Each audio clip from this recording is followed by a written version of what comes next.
Welcome to Football Media Day 2022 for Williamson County Schools. I'm Darren Joines, Williamson County Schools District Athletic Director. I'm here with Tate Matthews. Tate, same show, sort of same time of the year, but we've switched the location a little bit. Mojo's Tacos, live from the factory. I love this place. Great venue. I know you've had a couple of AD meetings here, but our man Dave's story, always hospitality, food, atmosphere, location. Mojo's never disappoints. You haven't asked, but I'm going to say it. The fried chicken taco, it's a must. Well, I was going to say now, I went with the cheeseburger taco. Our man DP told me to try that, so I did. Very good. For those of you that are out there watching on our live stream, WCTV, thanks to Lance West for being here tonight, bringing you this live stream on WCTV. Great partner for Williamson County Athletics. I want to thank Walker Chevrolet. Without Walker Chevrolet and Brock Daly, Tate Matthews, none of this stuff happens. Also, Adidas and Matthews Team Sports. Very much appreciated. Yeah, very excited, proud to be a part of it.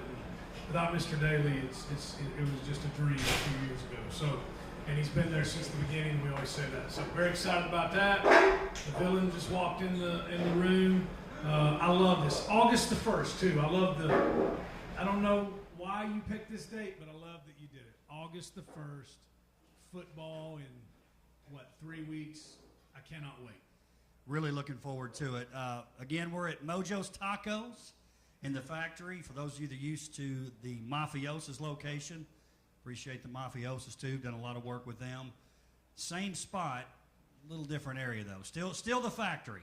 You just got to go around the back a little bit, and you got to go about 150 more yards. So if you're at Mafiosa's, just come on back a little bit. Tate, let's just dive right in here, and tonight's schedule will be like we've always done.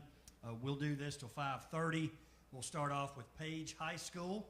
Coach Rathbone, he'll have a couple of young men with him. He'll do introductions, sort of give here's what we're expecting this year. I'm sure with Coach Rathbone it'll be very conservative, but we know the expectations will be higher than he'll probably let on. And it'll be 20-minute segments. We've got members of the media here. Appreciate you guys being here, what you guys do to cover Williamson County Athletics. So appreciated. We also have Christian Taylor here, does a great job for us with some graphic design work, photography and graphic design. That media guide, I'm telling you, he always comes through on that, doesn't he? Never disappoints. I don't see anywhere else that has anything like this, and that's including some colleges. So I know Copy Solutions put it together, but yeah, man, this is first class for sure. All right, Tate, let's dive right in. Let's talk. We'll just go right through the list here with our schools. Let's start off. Brentwood High School last year, they finished 7-5. Second round of the playoffs, losing to eventual state runner-up Summit High School in Region 7-6A. For Coach Clint Finch, year 2 as the head coach. He's going to have Adam Fontesha, Kyler Green with him tonight. Brentwood High School. Now, this is just me, Tate.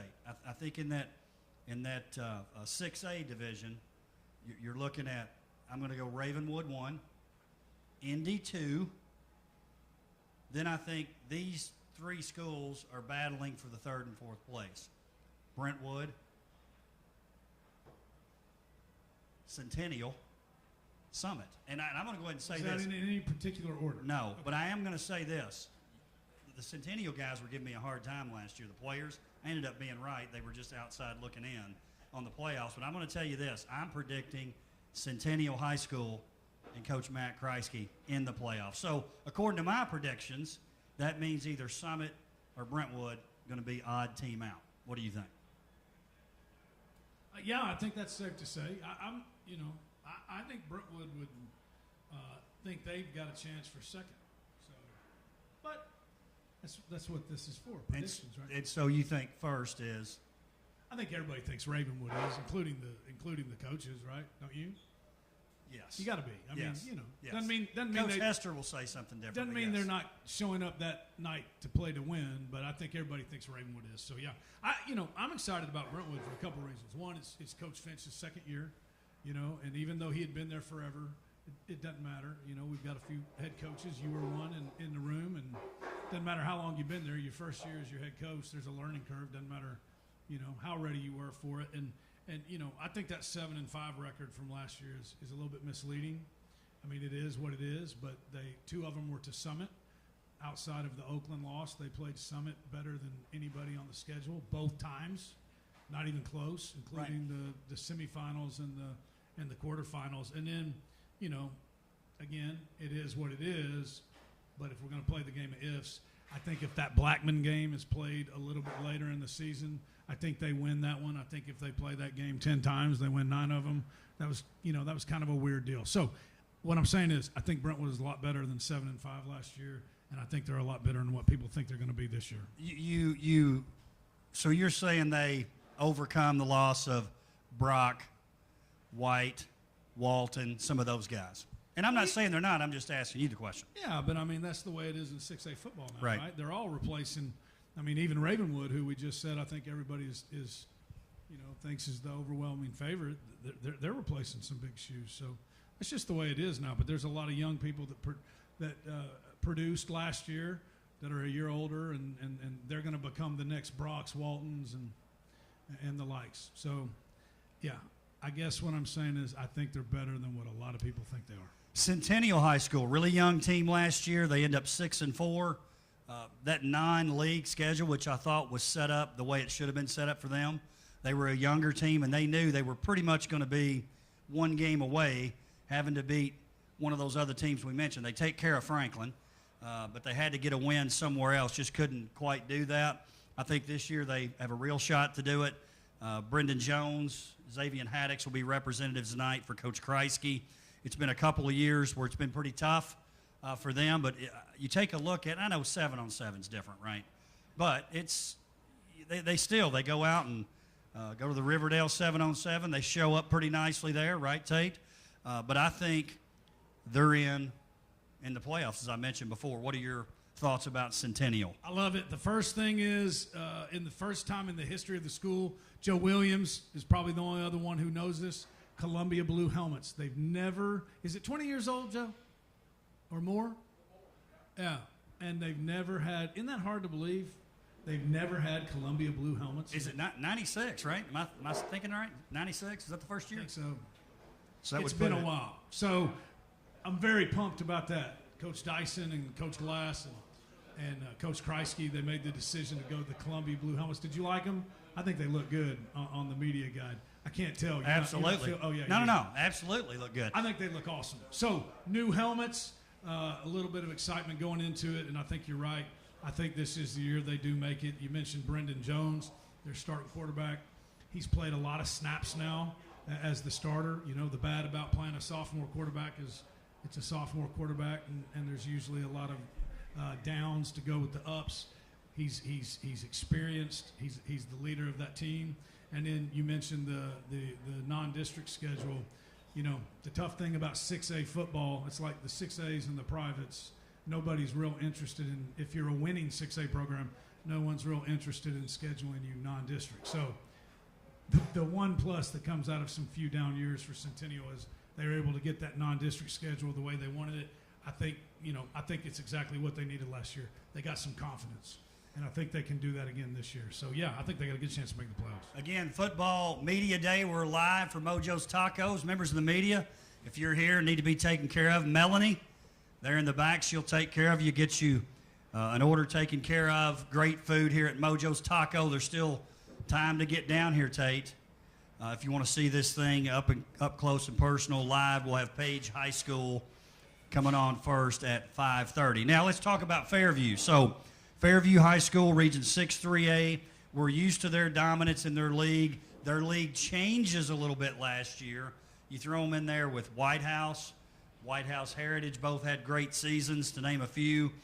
Only 6-5. I say only, that's a down year for them. First round, they lose to Smith County.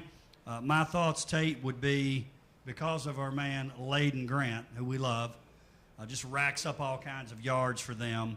I think they get in the top 2, and that game with White House will be the game to win the region. I agree. It'll be down to Fairview and White House again, and even though Fairview lost a lot, I think White House loses more.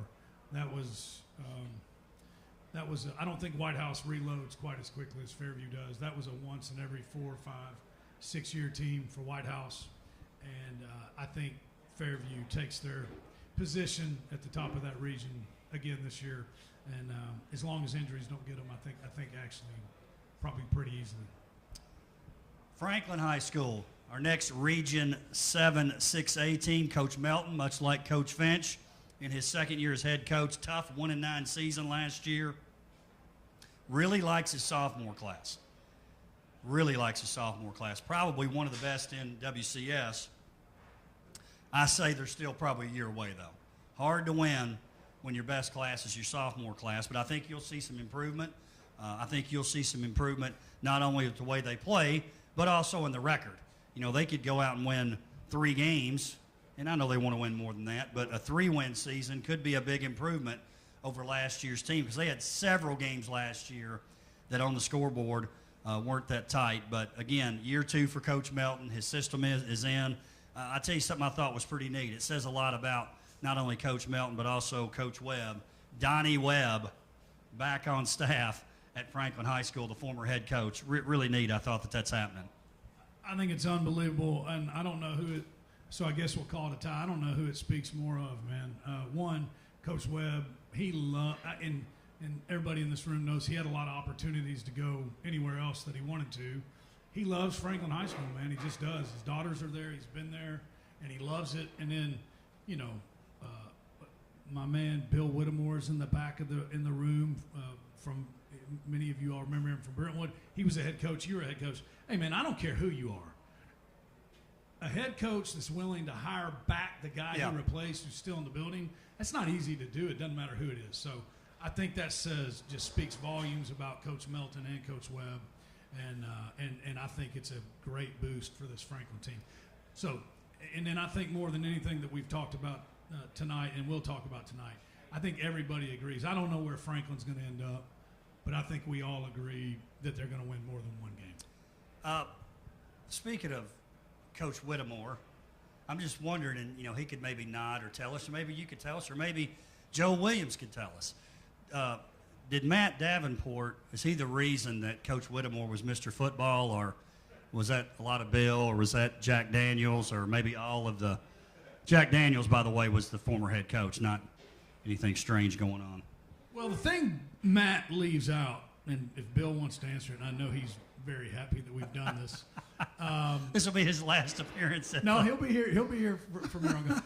The thing Matt leaves out when he's giving off that list of accomplishments, Bill ran the ball a lot. Oh. You know what I'm saying? So it wasn't like he was just back there dinking it to Matt, and Matt was doing the rest all the time. But no, I would say Matt.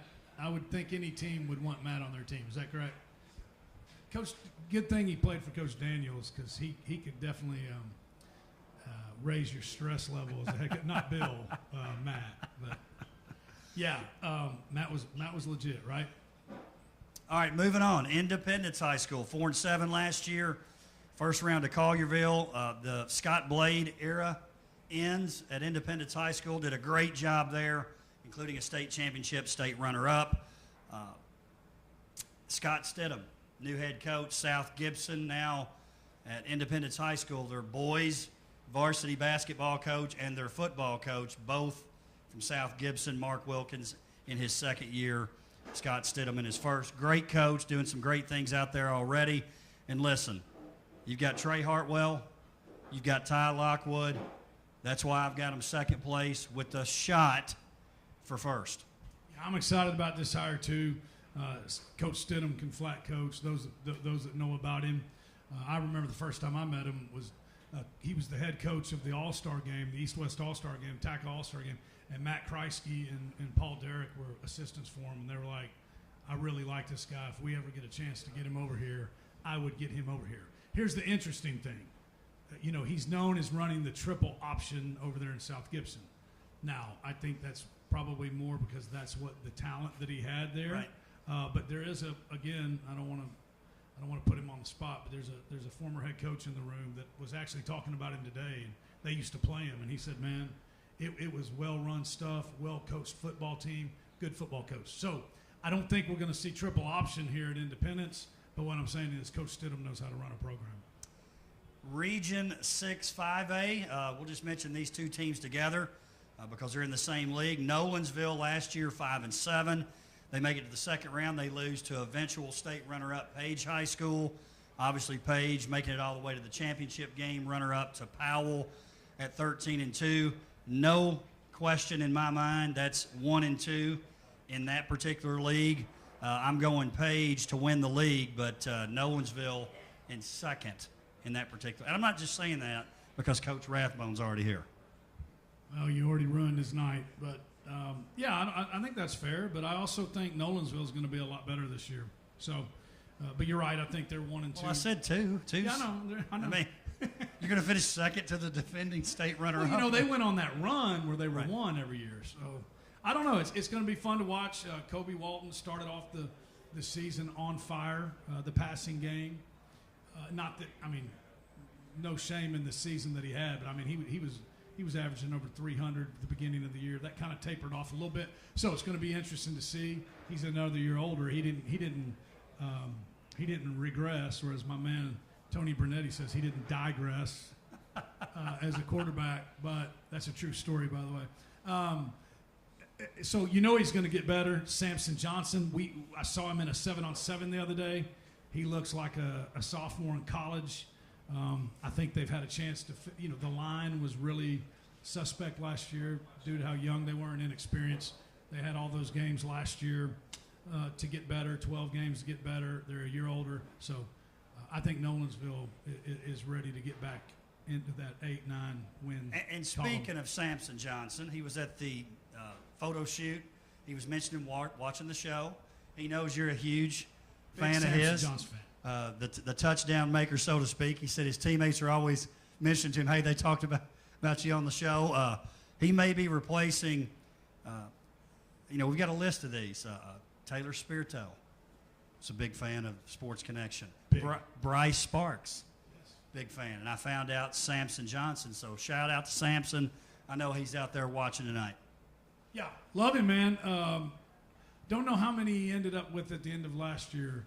Maybe one of y'all know. I don't think he got over 20 TDs, but we need to get back to that 20-plus TD this senior year, and then we're going to be pushing around 80, 90 total. Gonna throw him the ball a little bit.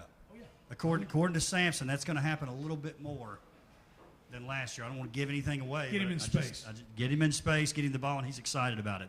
Page High School, obviously big loss with Jake McNamara, but I know this is a guy that Coach Rathbone's talked about a lot. In the decision will be, do I put him at QB, which means he's maybe not going to play as much defense, but Colin Hurd, obviously big returning player there for Page High School on both sides of the ball. Max Collins, he'll also be here tonight.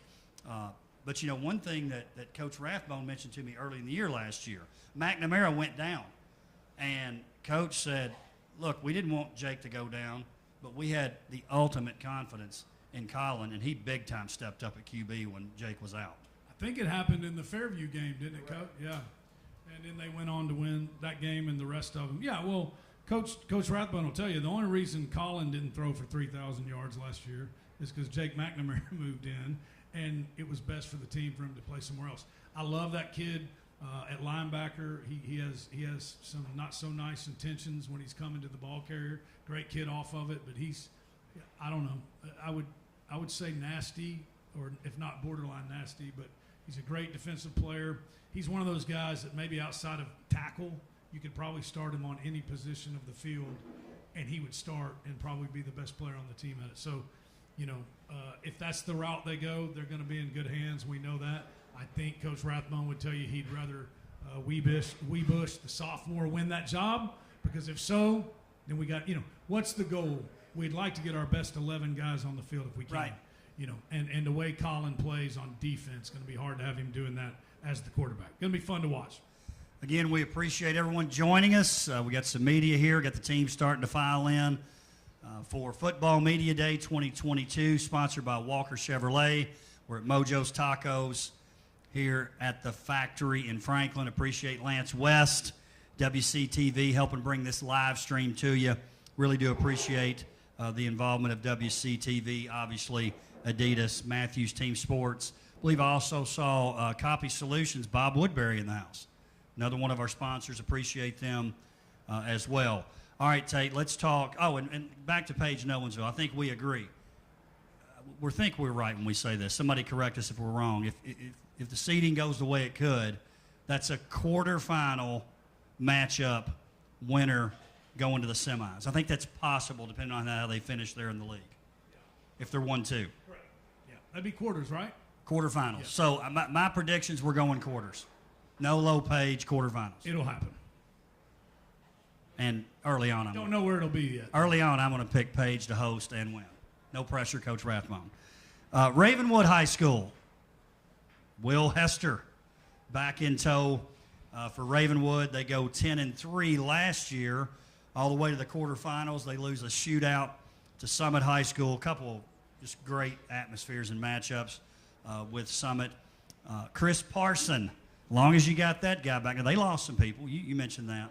But having Parson back makes a huge difference. Again, I think they're the favorite in Region 7, 6A. I think most people would agree with that. I think barring some injuries, that's what will happen, at least in the regular season. I agree, and he's you forget because of all the recruiting buzz that he had. Last year was his first year as a starter, so as good as he is, that was his first year to start. He's now got 13 games under his belt. He's here. He knows his teammates. He's an unbelievable athlete. So kind of hard to gauge with the first scrimmage or so. I don't think Coach is really going to turn him loose much going into the season. But, all of the 6A guys, and Page and Nolensville too, but all the 6A guys, their non-region schedules are so tough. Ravenwood might have the toughest this year. So as long as they can make it through those games relatively healthy, yeah, I think they'll be good. But, they lost some – everybody knows about the skill guys, right? But they lost some really good linemen as well. So, I don't know. I think that's the thing. I think that's the question mark right now is their line. Reload, not rebuild. No, they don't rebuild it right now. Our final 6A team, state championship runner-up after winning the 5A state championship the year before. They lose to Oakland High School last year in the final. They go 14-1. They had a pretty good 2 or 3 year run there at Summit. Obviously losing Destin and Keaton Wade, Brady Pierce, to name a few. It's a young team. It's a different-looking team this year for Summit High School. Again, they win the league last year, make it all the way to the final. They're going to be battling to make the playoffs this year in that league. They're in another league. I mean, they're in, but this particular league going to be tough to make the playoffs for Summit. Yeah, I think this is the story this year. What does it look like after the run they've been on? And, if the goal is to keep your guys together and keep the team together for as long as you can, then I'd say they did a pretty good job of that the last few years. They played as many games as they possibly could have. So, yeah, generational, I guess that's what you'd call the Wade twins. I mean, so you're not going to have another two like them come through. You've had them for so long. It's kind of hard to remember what it was like without them. So I'm excited. I think this is probably the number one storyline of all the WCS schools this year.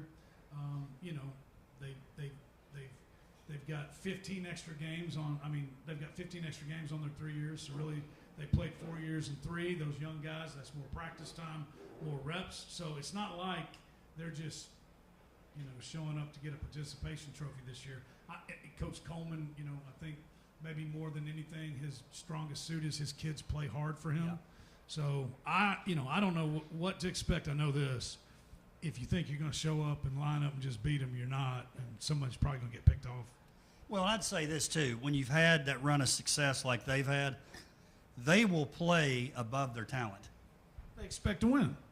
So that doesn't last forever, right? But it certainly lasts in the short run. So I think that gives them a shot. So let's go back down through the list here. Let's get committed here. All right. Fairview in 3A. I'm going playing White House. The winner of that game wins the region. And you agree with that too, right? Agree. Let's don't commit to who wins it maybe. We'll see how it goes. Let's see how it goes. Oh, we're just saying. Well, I'm going to go I'll go Fairview. I'll go Homer. I'll go Fairview. I think they win. Okay, then we go 5A. We agree that Page Nolensville 1-2. I'm going Page 1, Nolensville 2. And I'm going matchup in the quarterfinals with Page making the semis. I'm going that far in 5A. Oh, Page going to the semis. Well, at least. Wow. All right. I'll agree 1 and 2, but I'm going to go with Nolensville. And Coach Usually when I pick against you, you win. So I guarantee you Coach Rathbone's happy. He's happy that you did that. Unhappy with me right now. And then in 6A, I'm going Ravenwood 1, Indy 2. I see you writing it down. This will be some kind of competition, I'm sure. Indy 2. Yep. I've thought a lot about this. I'm going Centennial 3, Brentwood 4, Summit 5, Franklin 6. Okay. We're going all the way down? I went all the way down. Okay. You want me to go? Go. I'm going Ravenwood 1. Okay, we agree. This is where there's a fork in the road. I'm going Brentwood 2. Brentwood 2, okay. Independence 3. Summit 4. Centennial 5. Franklin 6. That's a pretty big difference. I go Centennial 3. You have Centennial outside looking in. I've got Brentwood 4. You have Brentwood 2. Someone's way wrong. Well, history has shown it's probably me on this one. Again, we're live down here at Mojo's Tacos in the factory at Franklin. Appreciate DP for setting us up down here. Appreciate Dave Story, Dan, Jennifer, the whole group down here for taking care of us. We got members of the media here. Appreciate them being here and covering WCS athletics as they always do. We've got members of the OTL, the Outside the Lines group. We've got students once again helping us out throughout the year. Pretty unique experience that they're doing that. So we've got that group here with us tonight too. I think we got 4 representatives with us here. We got 7 total this year. Last year we had 4, so we're excited about that. Appreciate again Lance Webb, WCTV, for Great being group here. of guys right here, man, and young ladies, but I think all the riders are men. So, yep, love what they do. Got a text, Samson Johnson via Krager, 11 rushing and 2 receiving touchdowns last year. 13. So, Samson probably considered that a little bit of a down year. It'll definitely be back up this year. Back at 20, right, at least? It's got to be, or what I predicted isn't happening. All right, next up we'll have, and that'll be our first team, Page High School. So we're going to take just a couple-minute break, and we'll have Coach Rathbone and the representatives from Page up here. Again, live from Mojo's Tacos, WCS Football Media Day 2022. Thanks for being here, Tate. Thank you for having me. Y'all have a great night. Excited to watch.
Football Media Day 2022. We're going to start off with Page High School, 13-2 last year, state runner-up. We've got Coach Charles Rathbone here. Coach, if you would, if you'll introduce who's with you, and then give us sort of an overview of what you expect this year, and then we'll take questions from the media. I'll leave this second mic up here for you guys, too. So on my left, I got Colin Hurd and Max Collins on my right. You know, we're excited to get this started. I want to thank Darren, you know, for putting all this together. It's a lot of work. I definitely want to thank my principal, Dr. Hill. You know, I've been at Page High School a long time, and she is by far the most supportive administrator I've ever been around. And I think a lot of our success as athletic program at Page goes back to her. I'll give you an example. My first 8-9 years as a head coach, I had one coach in the building, and now we're up to 5 or 6 in the building, and that's huge. You know, I think we're starting to change the traditional thinking that coaches are there to coach. Coaches make the best teachers, and I truly do believe that. We run a very tight classroom, and really these kids know that they can confide in us anytime, so I'm really thankful to her. I want to thank the kids, especially this group of seniors. We got 14 seniors coming back this year, but there are 14 dudes. So, I mean, you don't have a whole lot of dead weight on your senior class. Colin and Max are two of the leaders. They all do a good job of really leading. They lead the right way. You don't hear a whole lot of language coming out of these guys. In fact, sometimes it's hard to get them to talk. But they do things the right way, the way we want to do things at Page High School, and they represent the program to the best that I could possibly ask for. You know, and that's the reason I chose to bring these two guys. And I also want to thank our parents. You know, without them, it'd be hard for us to really run the program that we do. They do a lot of odd jobs that really make it easy for us to line up on Friday nights and do what we're supposed to do. The fundraising and all that stuff that people don't really see is just phenomenal with our parents, and I really appreciate them. But we're excited to kick off another year. Last year's behind us. You know, everybody wants to talk about last year, and I keep telling these guys, if you keep talking about last year, then your future is going to be a bad one. We're not going to be as successful as what we were last year, and our goal is to go back to the state championship and this time win it.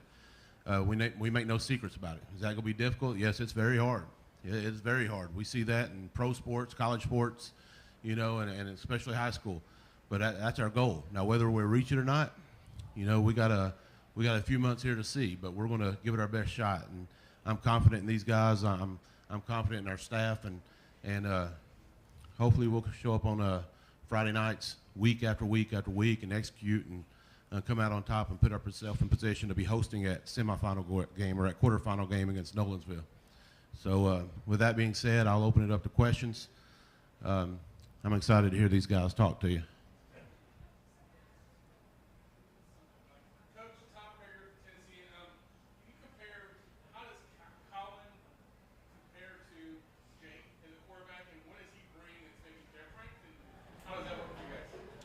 So, you know, I look at leadership in a couple of different ways. You always have that rah-rah guy that's going to be very talkative and really get on their cases and really push them to be the best. And that was a Jake McNamara. He was the one that really was that rah-rah guy. He was the one that got him up for every game. Then you look at Colin. Colin's a little bit different. Colin's quiet. He's a hitter. He's more the lead by example guy. And he's the one that's going to, the kids, you know, I don't know what he tells them when he's not around me, but I do know that they line up like a bunch of ants and follow me. So, you know, and that says a lot about his leadership. Is he that rah-rah guy? No, he's not, but he doesn't have to be. And then, of course, we got some guys that's more like that businessman oriented. They're more like, you know, they want to get to it, stick it to you, and kind of rule it with an iron fist. And I think you need all those to have a successful program. I think Colin played was a linebacker for you guys last year on defense. How does that mentality of as a guy likes to hit people, how does that transcend to quarterback? Does that mean he will take off running a little more? Is not going to shy away from a defender? How does that compare from what he did last year to what you're going to ask him to do this year? Well, I didn't have to tell McNamara to slide or get out of bounds. I do have to tell Colin. So he's going to try to lower the shoulder and lower the boom, and we really don't want that, you know. And what we're going to do with Colin is, you know, we're hoping he can play both ways some. You know, he's the best linebacker that we've had at Page High School, the best linebacker we've been around. And we do have some kids in the younger classes that may be able to help fill that slot at linebacker. and it's going to be an open competition at quarterback. Don't rule out JP, Jonathan Palmer, and William Weebush. They have some skill sets that are unique as well. So, I mean, Colin right now is looking the best, but he's so valuable on defense. I mean, he was Defensive Player of the Year in our region. All the coaches coming around talking, they want to talk about Colin. If you go to Green Hills, the one guy they didn't talk about McNamara, they talk about Colin. So, I mean, he's that valuable on defense. So we got to find a way to use him wisely on both sides of the ball. Last question for players. You guys tasted success. You made it to Chattanooga last year. How does that fuel you guys this year, knowing that also, I mean, I'm sure the cliche is you left some unfinished business in Chattanooga. How does the experience of last year fuel you in 2022? I just think, like, us seniors, me and Colin, we know what it takes to get to state, and we know it takes a lot of chemistry with our players, and we know what to transfer over to the young guys to get there. And it's going to be hard, but we can do it again.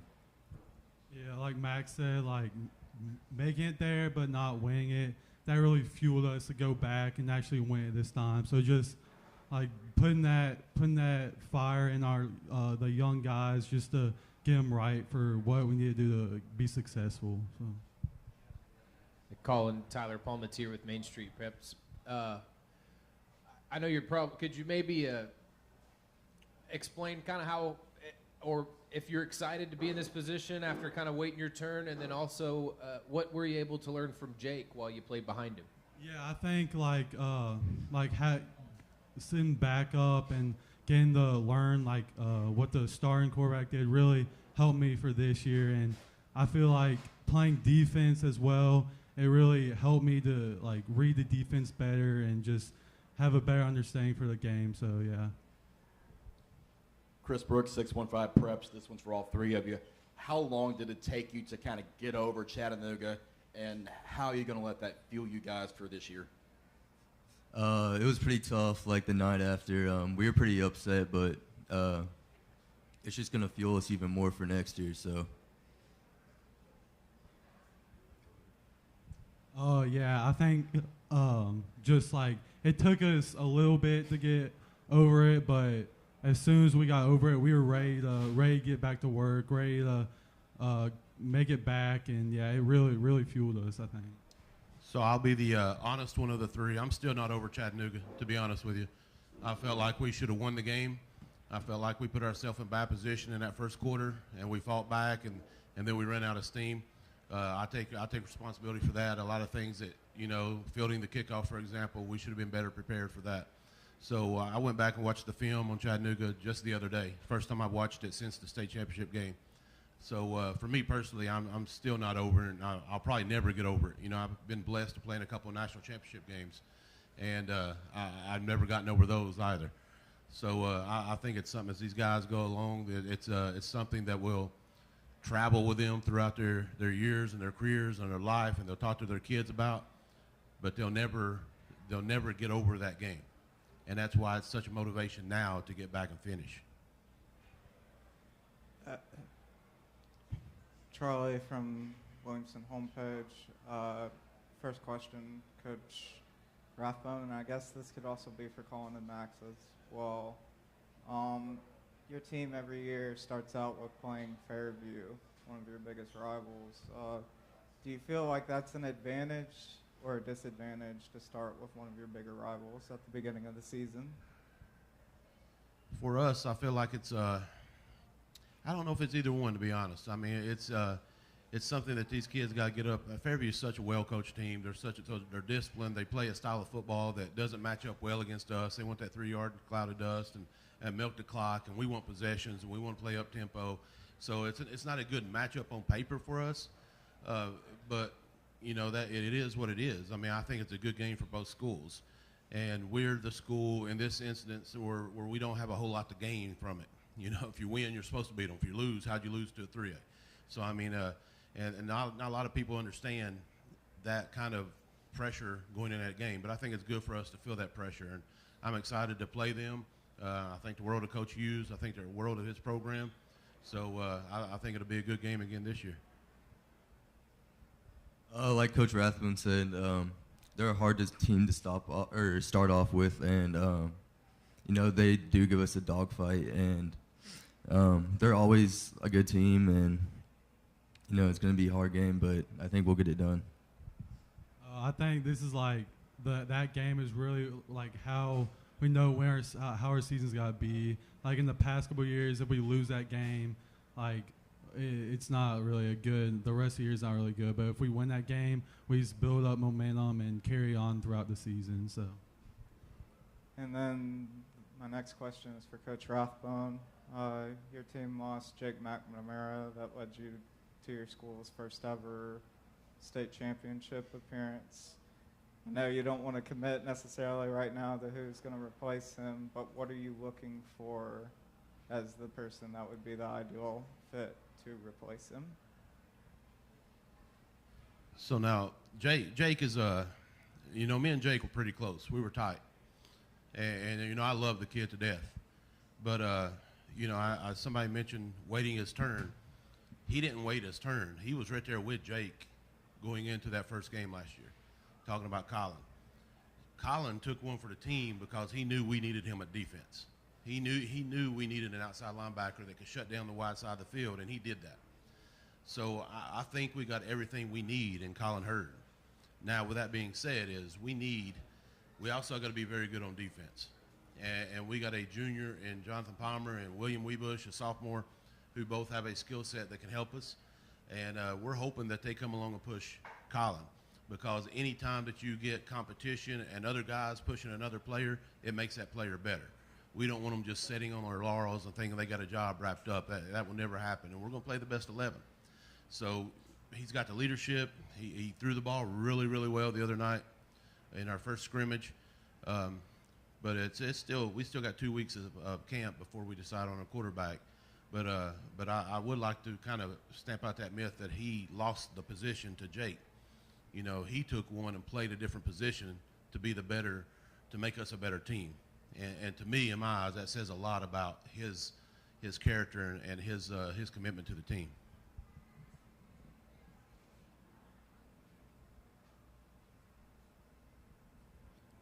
Colin, we've talked a lot about you playing quarterback this year, but after a year of playing really strong defense, being the top defensive player in the region, how much do you want to play maybe a linebacker this year?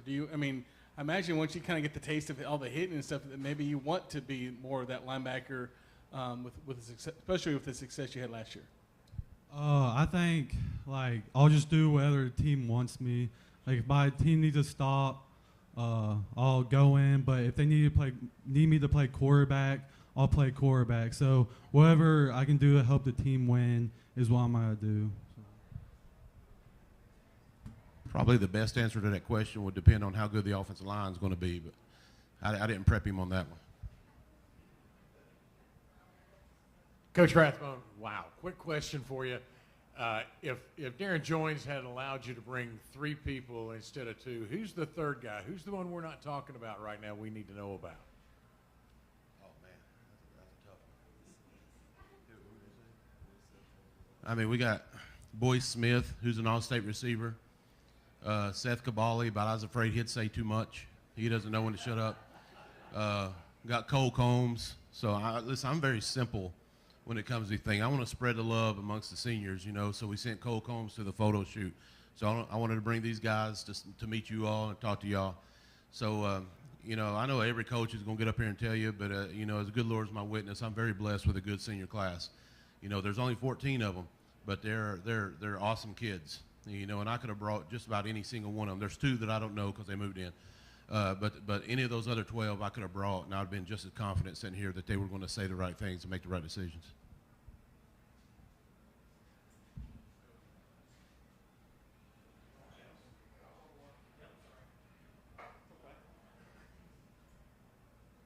Charles, this is for you.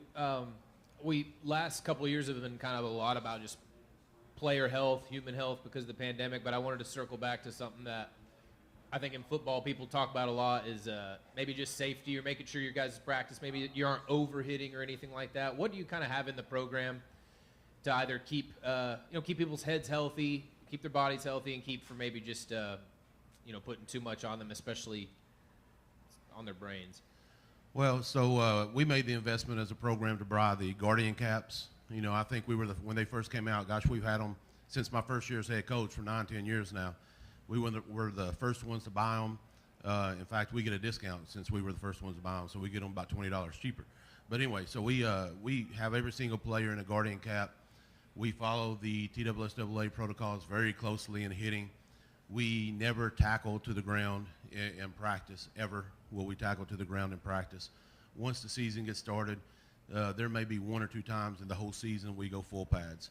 I'm not I'm old school on some things, but I'm not on that. You know, I believe about keeping these guys healthy and we're not going to drive them into the ground in practice and just run them to death. And I don't believe in using these kids up and letting them worry about the rest of their life. I want to take care of them now and make sure they appreciate me and appreciate the program and always come back around. So the Guardian Caps has been the best thing, and I think if any program that could fund that can get that, I would highly recommend it. There's a big commercial or a big write-up in the NFL.com. They had it on the TV the other night where it takes away something like 20% of the head-to-head collisions, 20% of the impact on the head-to-head collisions. So I think anything we could do like that is good, and that's what we've done. Hey, Coach. Charles with the Herald here. Kind of curious about your thoughts on the region here specifically, especially that Nolensville matchup. I know they bring back a lot of those guys we've seen for a couple of years now. What are your thoughts on the region as a whole? Well, you know, Coach Derek's a good friend of mine. We stood out in the Kroger parking lot in Thompson Station the other day and talked football for about 20 minutes. We both live out there. You know, they're going to be a challenge, but I think as a region as a whole, we got to go against Franklin County in 7-on-7, and they beat the brakes off of us. You know, they got some athletes all over the field. You know, you got Columbia with Coach Sharp coming in. Not sure what they're going to run, but they got to always have athletes every single year. Lincoln County is a very well-known power that's been down the last few years, and of course Spring Hill. So I mean, really, I'm as lost as everybody else in what's going to happen in the region. You know, I think we'll have a shot, but we've got to play well. And I do think that whoever wins the region is going to have to beat another region opponent in the quarterfinals, maybe even in the second round as well, which is always difficult. Thank you, Coach.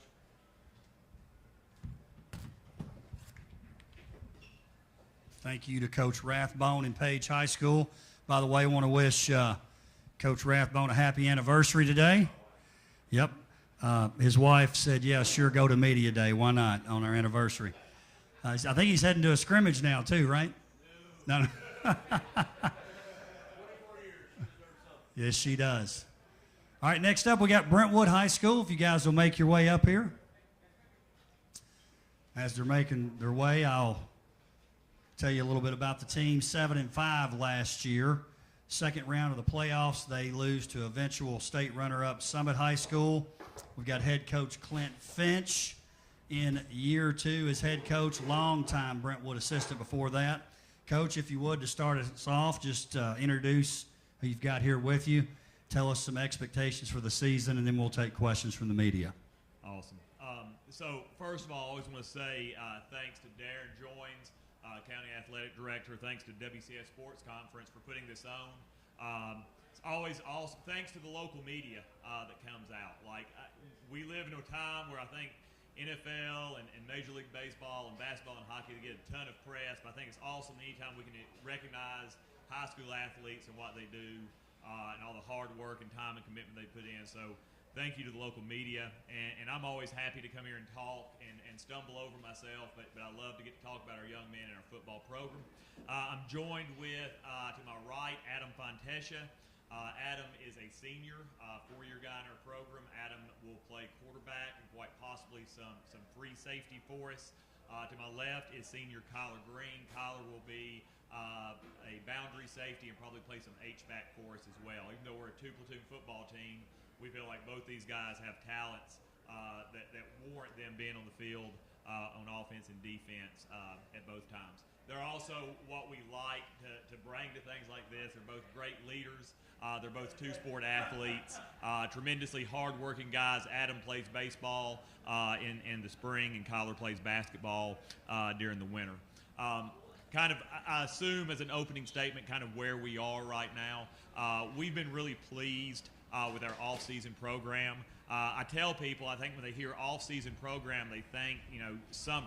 But our off-season program goes all the way back to, I guess, January 6th or 7th when we start 5:30 a.m. workouts. And what's great about Brentwood High School and the kids we coach, we have great attendance from those cold days in January and February when it's dark outside and the parking lot slick because of ice. That carries over into spring when we move to the afternoon, go through spring practice, and of course these hot days into the summer. We've got about 100 on the varsity right now. We have another 45 in our freshman program. Of that 100, Adam and Kyler are 2 of 22 seniors that we have. A senior class that's really been awesome to work with. We graduate a lot of good seniors every year at Brentwood High School. We graduated, and I can't name them all, but there was Aaron Walton and Jake Brock and Seth Carter and Holt Jackson and Carter Patton, and a lot of great seniors graduate. And a lot of parents will sit there and media will say, how do you replace those guys? And I'll say, well, we've been fortunate at Brentwood that we have new seniors step up every year, guys like Adam, guys like Kyler, but a smaller senior class, but totally bought into what we do, a lot of really good football players, and we're excited. That's one of the fun things about coaching is to get to see who's going to step up, who's going to fill those roles of those players that graduated. It's going to be a challenging schedule for us, again. Our non-league games, we're in a 6-team region. One of the joys of being in a 6-team region is you got to find 5 non-region games, okay? So we're going to open up again with Blackman High School. That's our season opener on the 19th, followed by Father Ryan, a really good Division II program. Henry County, one of the really good 5A programs. Hillsborough and Beach will be our 5 non-league games this year. And, of course, we play in a really, really good league. WCS football, I think, is as good a football as you'll find in the state of Tennessee. And I'm biased. I've lived in this world for 15 years now as a head coach and assistant coach. But I think you've got great players in WCS, this league. I think you've got great coaches. You've got tremendous fan support. People that come into our school that haven't been through WCS Friday night are always super impressed. Not just on like Battle of the Woods nights when it's game day out there and all that, but anytime you play Franklin, Centennial, Summit, Indy, all those games are so well attended, such a great atmosphere. I think the league overall is going to be a lot stronger this year. I think that you've got from top to bottom, again, it's really well coached, a lot of really good athletes. People all the time, they want to ask who's going to win this thing, and I'll be honest with you. I think it's going to be really strong top to bottom. I think every time Williamson County teams take the field on Friday, you can expect to be a really good football game. And then just from my standpoint, I'm just super excited to get this thing started, right? Media Day kind of, one of those other things that signal it's time for football to get going. So I'm excited. The kids are excited. We hope to go out and put a good show on for you. So, as always, I don't know if that's a great opening statement, but I'm done with it. So, feel free to fire away if you have questions. Coach, Scott Burton, 615 Preps, you mentioned the schedule that you've put together. It's a very, very challenging schedule. How do you temper keeping your team healthy and playing those really tough teams? And what's the purpose of scheduling such a difficult schedule? Well, I'm going to be entirely honest with you. One of the reasons that we have tough schedules is you have other good teams want to play you, right? I mean, we've had some success, and so everybody doesn't want to line up and play Williamson County teams because of the success we've traditionally had. At the same point in time, we know that you get 10 games on Friday night, and then you get a chance to play 5 more, and you want all those games you play to prepare you for that playoff run. And if you're playing a Blackman that likes to play really fast, or you're playing a Henry County that is a smash-mouth football team, if you're playing Coach Crabtree's Beach team, those games help prepare you for the playoffs. You have to manage your kids. We spend a tremendous amount of time thinking about how many practice reps we have. We try to go out of our way to protect our kids in practice and keep them safe and healthy and for lack of a better word, kind of baby them to get through the season. But you have to prepare for the playoffs, and at the same point in time, you protect your kids, and that's what we hope we do. Coach Tom Krager, Tennessean. 2 years ago you had Kate Granz out, quarterback. Last year you had Davis White. How does I don't know if you've named a starter yet, but looking at like Adam, what type of quarterback is he compared to a Cade and a Davis? Are they, you know? Yeah, and that's been, you know, every year you find there's a new challenge that you're going to face as a coach, right? And when I came in, we had our first year was Carson Croy. Then it was Carson Shacklett, but he had some time in our freshman program and JV program. And he was a 2-year starter. Then Cade was a 3-year starter. Davis was a 1-year starter who had backed up a kid for 2 years. You have to sit there and you have to look at your talents. Okay, you know, Adam's not Davis, just like Davis wasn't Cade and Cade wasn't Carson Shacklett. My job as a football coach, our job as a staff, is to sit there and go, okay, what's his strong points, right? And that's what you have to do. Really, it doesn't matter if it's just a quarterback. It could be a running back. It could be a free safety. Your job as a coach is to say, what can he do well and be successful at? And that's what we try to do. And so now Adam's a little fortunate that he played quarterback as a freshman. He's been on the back end of the defense. Super hard worker. But, yeah, it's a process. And we talk about that, whether it's Adam or somebody else that's going to take snaps under center or in the gun, I guess. We don't do under center anymore. You know, we're going to find something that you're good at, that you're comfortable with, and we're going to roll with that. And what do you see in Adam that he does well? Adam, well, first of all, smart kid, very level-headed.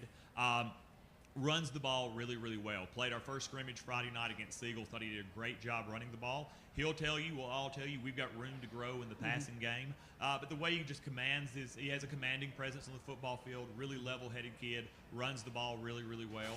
And those are all the strong points. We talked today before practice started. Like, you've got strong points and you've got things that you got to get better at, and we're trying to get better at those things right now in practice. Players, for you. Can y'all just talk about the competitiveness of this league? Last year, of course, Summit was the region champion. You've had Brentwood and Ravenwood have been among the region, you know, top teams.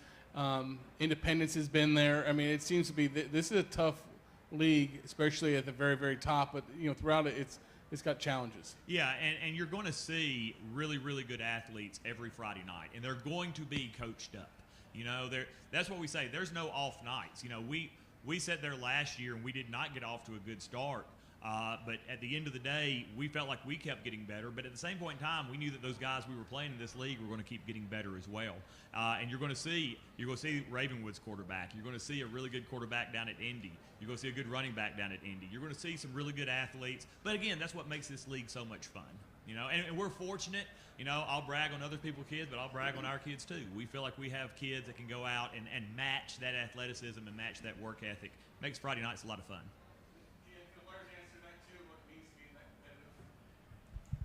For me, I think it means just a good opportunity to compete and have the same competition that I might have in the next level. You know, because the next level is going to be all athletes all across the field, so it's a good way to get a taste of it on Friday nights. Yeah, I'd say a lot of great players, a lot of great competition. So, I mean, there's not really a game that you're not getting better and competing. So, I mean, every week is a new you. You're being yourself and you're competing. So that's what I kind of like about our region and what we have here. Coach Dana McClendon of WACAM. Looks like your schedule, you got six games open up, but 4 of them are away, and then you set up a stretch where you're 3 at home against district games. When you arrive home for that Independence homecoming game, fill in the blank. Things will have gone really well for us if. You know, and so I hate to go down the path of just throwing out philosophy for you. We really, and I hope these guys will back me up on this. What I hope when we play Independence is what I hope the same thing we play Blackman or we're playing Centennial or we're in the playoffs. What I hope is that we're being the best version of us that we can be. You know, that we continue to improve, that we continue to be 100% of everything we can be. I expect that, quite honestly, against Blackman. I'm going to expect it when we come back home against Indy. Now, do I hope we come back home against Indy and we've got a shot to try to play for a home playoff game? Absolutely. Okay? But at the end of the day, we talk about, look, we don't focus on scoreboards. We don't focus on win-losses. We're going to hold ourselves to a higher standard, be the best version of us every day, be the best version of us on every Friday night. And then those wins will take care of themselves if we do that. Coach Brad DeShield, the Dash to Sports Network covering Indy athletics. I will say this, you always bring your A game to Independence. I mean, we sit there, last year I think it was a 3-point game, and it's always It's always down, it seems like, to the last few seconds. My question this year, in Brentwood, when I think of Brentwood, just off the top of my head, it's the offensive line, it's the we're going to move you out of our way, we're going to bust you, you're going to have to stop us.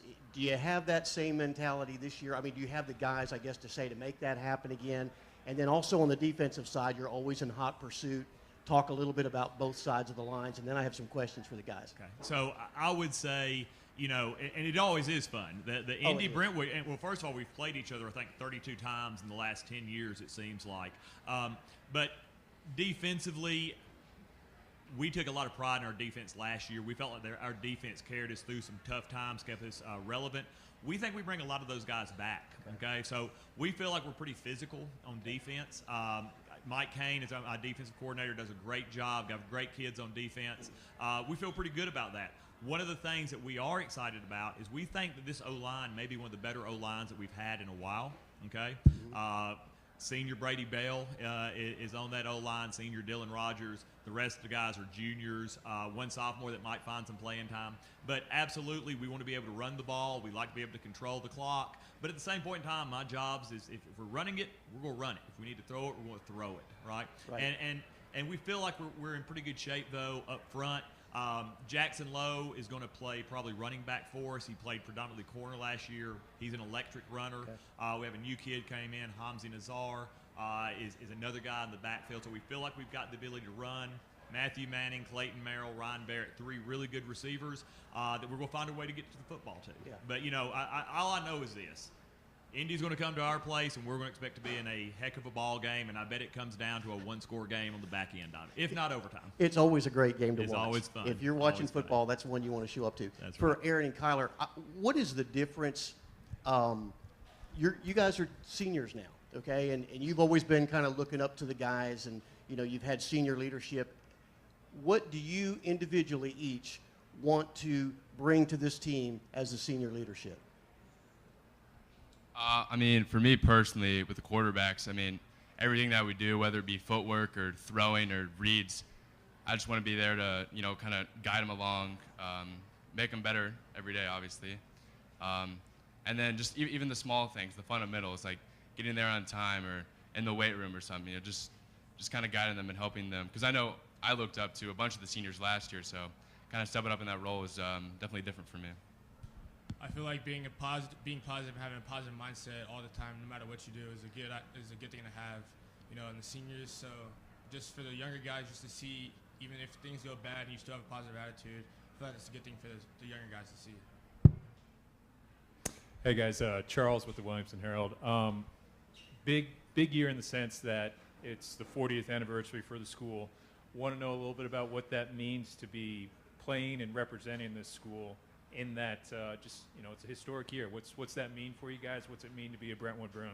Well, we've actually tried. We've through our booster club, we've tried to make a big deal about 40 years of Brentwood football. For a long time, I think when I got to Brentwood, we were on year 23 or 24, right? So to see this thing go 40 years, to have former players that are now dads that have kids in our program, that's cool, And one of the things I tell the kids is, there's been a lot of guys before you that wore that plain gold helmet. It's not real flashy, right? They're going to wear that royal blue jersey, that plain gold helmet, and we want to live up to those standards. And I think it'd be really cool for those guys to get to come home. We're going to have a big cookout for our alumni the night before, and it's just kind of cool that we finally reached this point where we have that alumni base and we have those people that have come back home to Brentwood to raise their kids, and hopefully they're coming back into a program they can be really proud of. I'd say just playing a part of Brentwood team is really special for me. I've had my brother play here. I've had my cousin's boyfriend. I remember as a little kid going to football games here, just incredible. So now being able to play for that is obviously very meaningful for me. And it's very exciting. Obviously really great competition, and at the end of the day, it's a really great experience. Yeah, I think that's also special for me because my brother also played football here, so I look up to my brother a lot and everything. So I feel like that's pretty cool for me to play in the same program that he got to play in some years ago. So. Charlie Williamson homepage. First question is for Coach Finch. Coach Finch, you've been an assistant for a long time at Brentwood High School. Last year was your first season being the head coach. Was being an assistant for a long time helping with the smooth transition, or is there anything that you learned new? Yeah, so the line that I used a lot last year is that until you sat in the head coach's chair, you don't appreciate what it's like to be a head coach. And the line I'm going to use this year is until you've sat in the head coach's chair for 2 years, you don't know what it's like to be a head coach in year 2.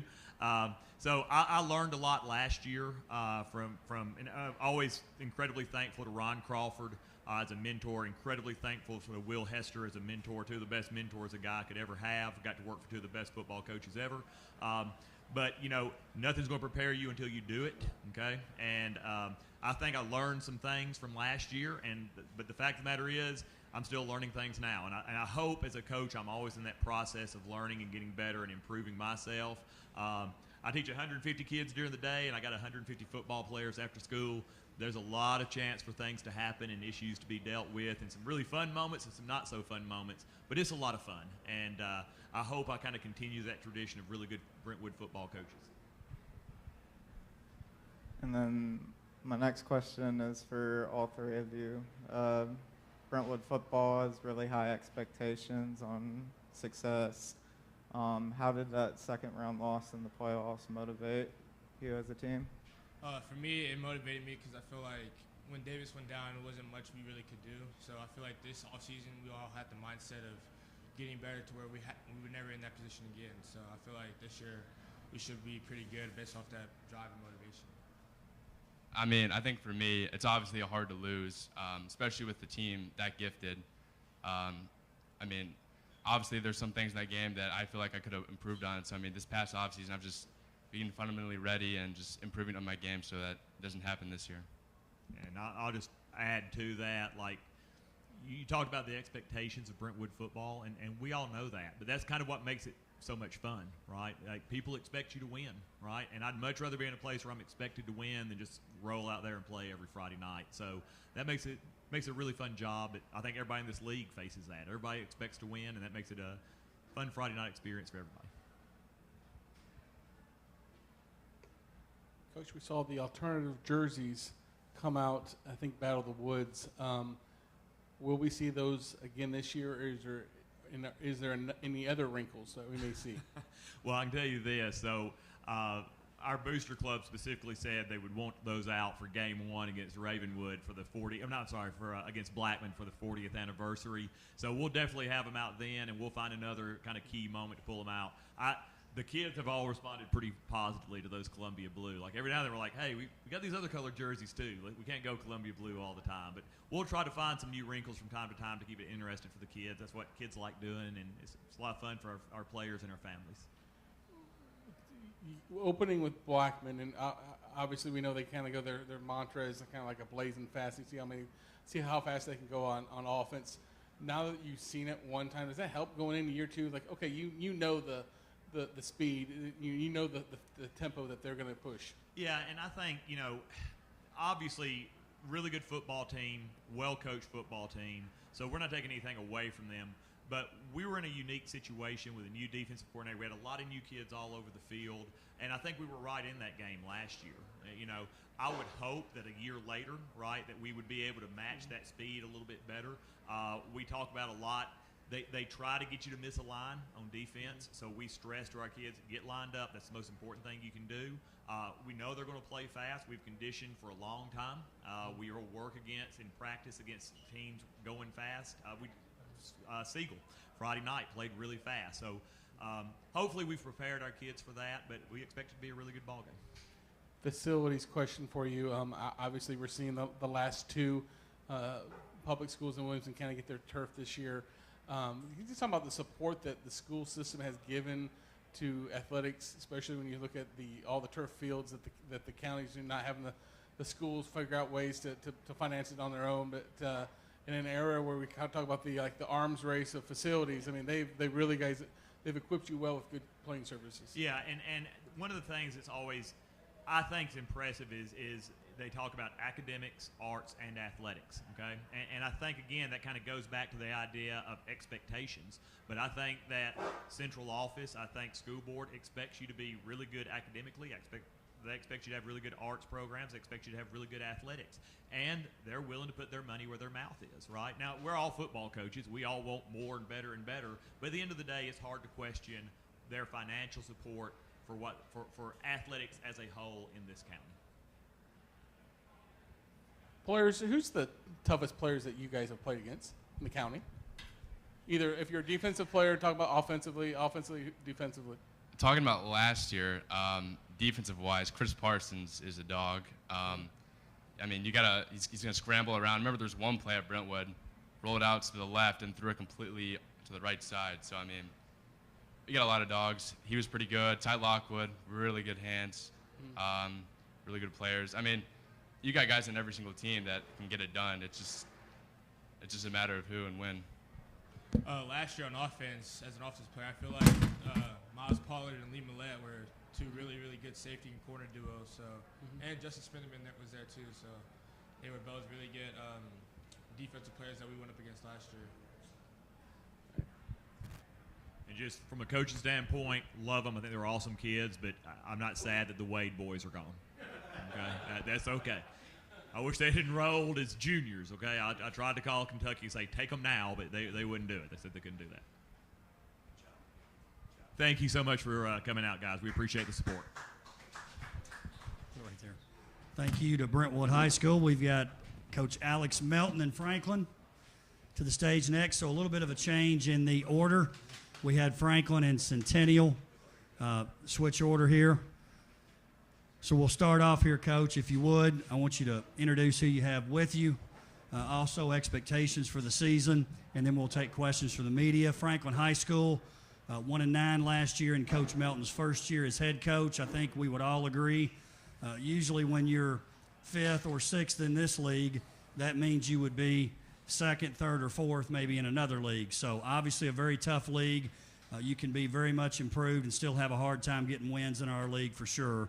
But Coach Melton, Franklin High School, again, if you'll introduce who you have with you, and then expectations for the season.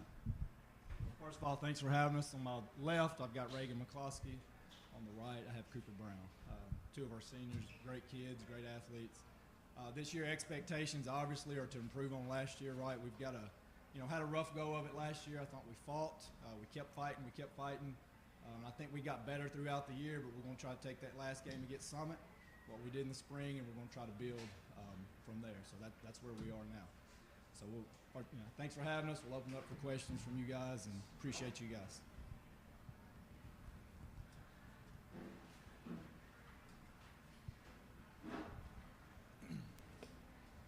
Coach Tom Krager, Tennessean. Yes. First, coaching staff.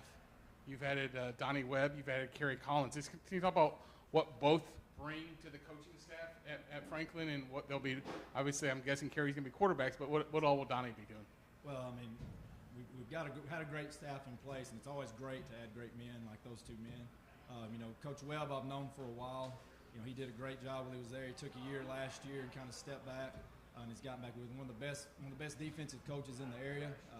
Stayed at Franklin High School. He loves Franklin High School. He loves those kids. He'll be coaching our D-line this year. He's done a great job. He's just great. He's great to work with. There's no ego involved there. Everybody understands their role. He's doing a great job, and just so excited that he's with us. And then Coach Collins, his wife actually was a teacher assistant at Franklin.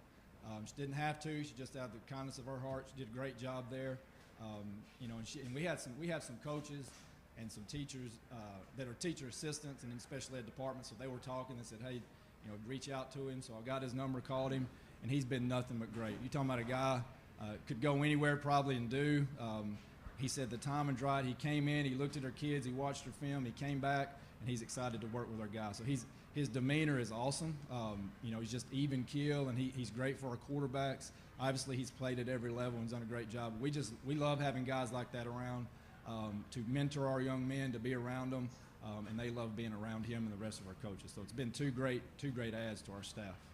We all know Dr. D, as we call Coach Webb. But yes. When you look at what he's been, as the former coach is a year removed, how tough of a conversation was that?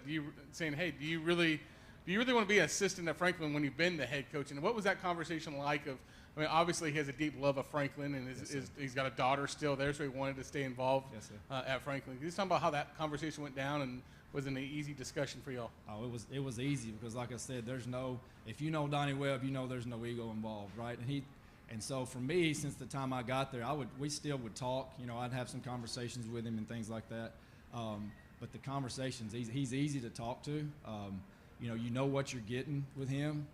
He's going to be loyal to you and to the staff and to Franklin High School. And so for me, it was a no-brainer. His concern, and this is him, his concern was for me, I guess, more than anything, is for disrupting the staff with that. And that's the way Coach Webb is. He's always thinking about others, and he was more concerned about that. And I said, listen, man, it's the right thing to do. It's our job as coaches to put good men around our players first. And you know that he's a good man and he's a good coach, so it was a no-brainer for us to add him to the staff. So, what's the biggest thing you learned in year one as a first-year head coach that you've learned that can transcend and help you guys be a better team in year two? Well, I think it's more your kids and the environment. You know, you've got, and we've had them for a year now. So the biggest thing to me, the biggest thing for our kids that are upcoming is that our off-season program. You know, and 2020, 2021 years were kind of messed up due to COVID, and it got everybody. But when you really look at it, like the guys that are seniors now are really the ones that had a lot of stuff canceled. Their freshman games, their JV games, a lot of their off-season workout programs. And so we've really, really focused, like we always do, on building them up and the weight room in the off-season. So I believe that's where you build confidence in your men. That's where you build camaraderie, is during that off-season program. And I think having them for a year, them getting to know me getting to know them, getting your schedule down on practice, them knowing the expectations, it has really helped. And I think that's going to be our biggest step moving forward, is what we've done this offseason and building into this season.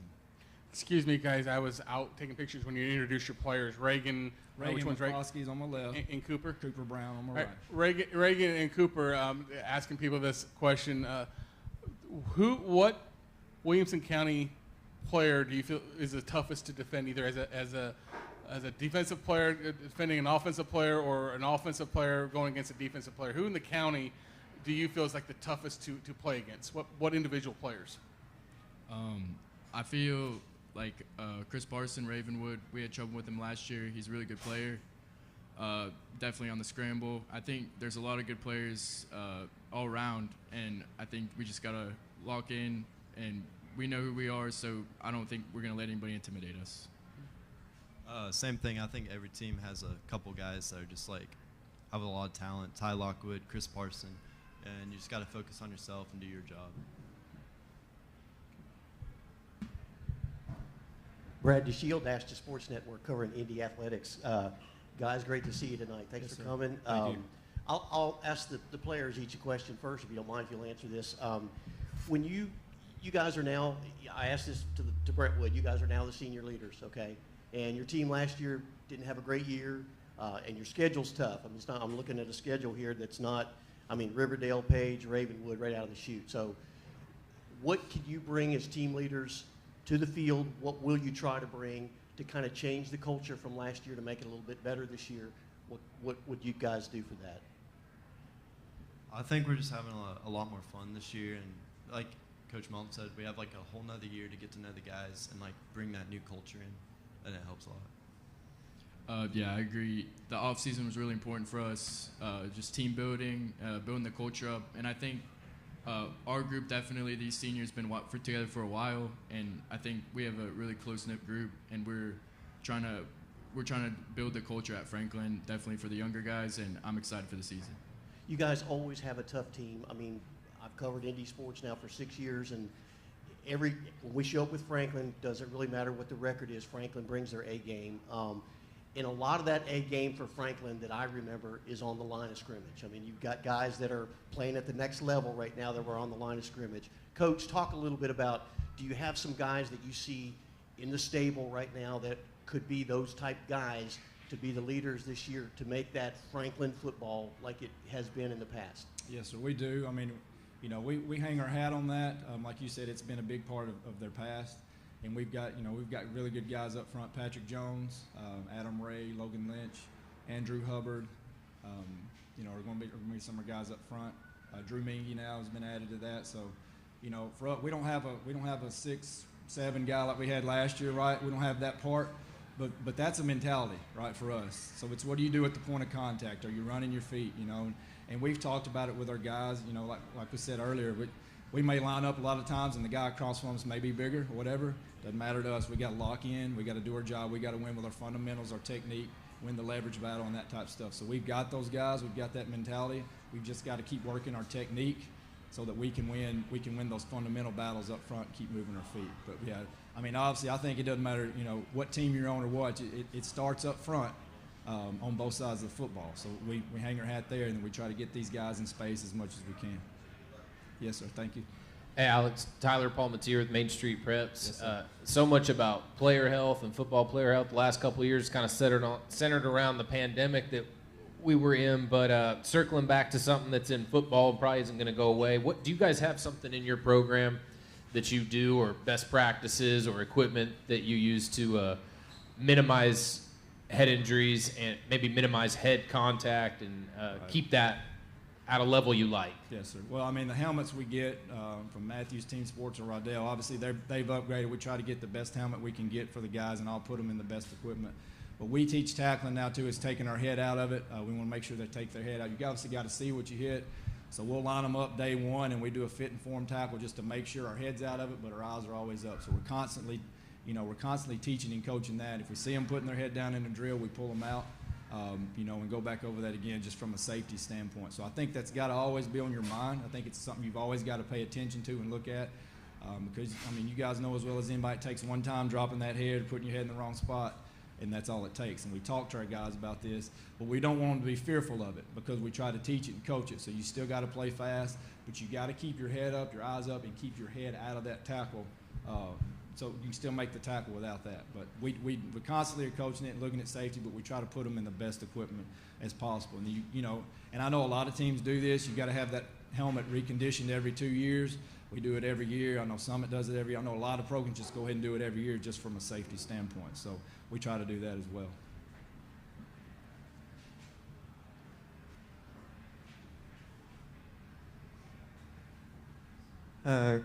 The first, Charlie from Williamson homepage. Yes, the sir. First question I have is for Coach Melton. Yes, sir. Coach Melton, you've been an assistant at 2 different Williamson County schools. Now you just finished your first year at Franklin being a head coach. Do you feel like being an assistant helped with a smoother transition to head coach, or was there anything you learned? I think so. I think obviously it's different, right? There's more emails, more responsibility in this role. I think, but when you're an assistant, hopefully you're always looking at all aspects of it. And I've been really fortunate to work under some really good head coaches: Ron Crawford, Brian Coleman, Brian Rector at Centennial, and some guys like that in the county. And you learn from those guys, right? You pick up on how they handle certain situations and things like that. So I'm really, really fortunate to be in those situations, and I think that's helped. Another thing is I think you just show up and you do your job. I've never been a person to chase titles. You know what I'm saying? I think you just work and work and work and work, and eventually, if it becomes available, then you go for it. And if it works out, it does. So I think sometimes, this is just my opinion, I think sometimes people get in too big a hurry and they try to jump to a certain thing just to grab the title. And I think it works best if you just work your way through, right, and do your job and do it well, and people notice, and then you just keep moving up. Hopefully, we can do a little better than we did last year and keep working the process and those types of things. But I do think, to answer your question, I do think that, yes, being an assistant under those guys has helped. And then my next question is for all of you up there. Last year, obviously, was not the season you wanted, but how does this team get to momentum where they want to be in the future? I think it's the way we approach. We had a scrimmage last week with Smyrna. It's the way we approach that. It's the way we approach our scrimmage this Friday. And it's the way we approach week one, And last year, if you look at numbers, if you're looking at record, it wasn't, right? And that's what eventually it comes down to. I understand that. But our kids never quit. And these guys were part of that, and they didn't quit, and they know it's not going to be easy for us. It never is, right? We're going to have to fight every game, and we're going to continue to do that. But I think it's how you approach it. How do you handle what successes you have, but also how do you handle the defeats or things that don't go your way? How do you handle those? And there's a way to handle both of those. And we keep talking to them and trying to coach them through those things. And I think, obviously week 0 is going to be tough for us against Riverdale. They're always great. Coach Kreisky does a great job. He's got a great group, and they're going to be ready to go. But for us, it's just we got to take care of ourselves. We go out there. We focus on what we got to do, and we're trying to win in each individual battle on every play and not get caught up in the highs and lows of it and just keep playing. So I think that's the way we've got to approach it, and that's what we're doing. I think we've done a better job. I think our scrimmage last week was a little better on that end from a physicality and a mentality standpoint, and obviously there's a lot of things we got to clean up, but we'll continue in that direction, I hope.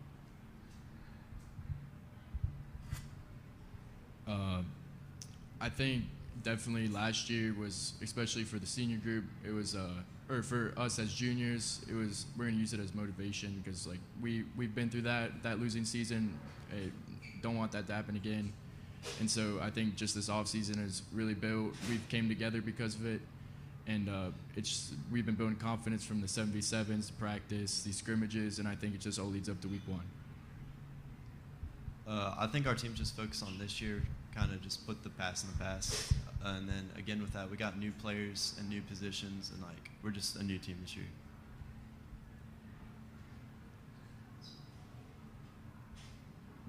Hey guys, Charles with the Williamson Herald. Looking at the roster here, you've only got about a dozen seniors on this team. We're loaded with sophomores and juniors.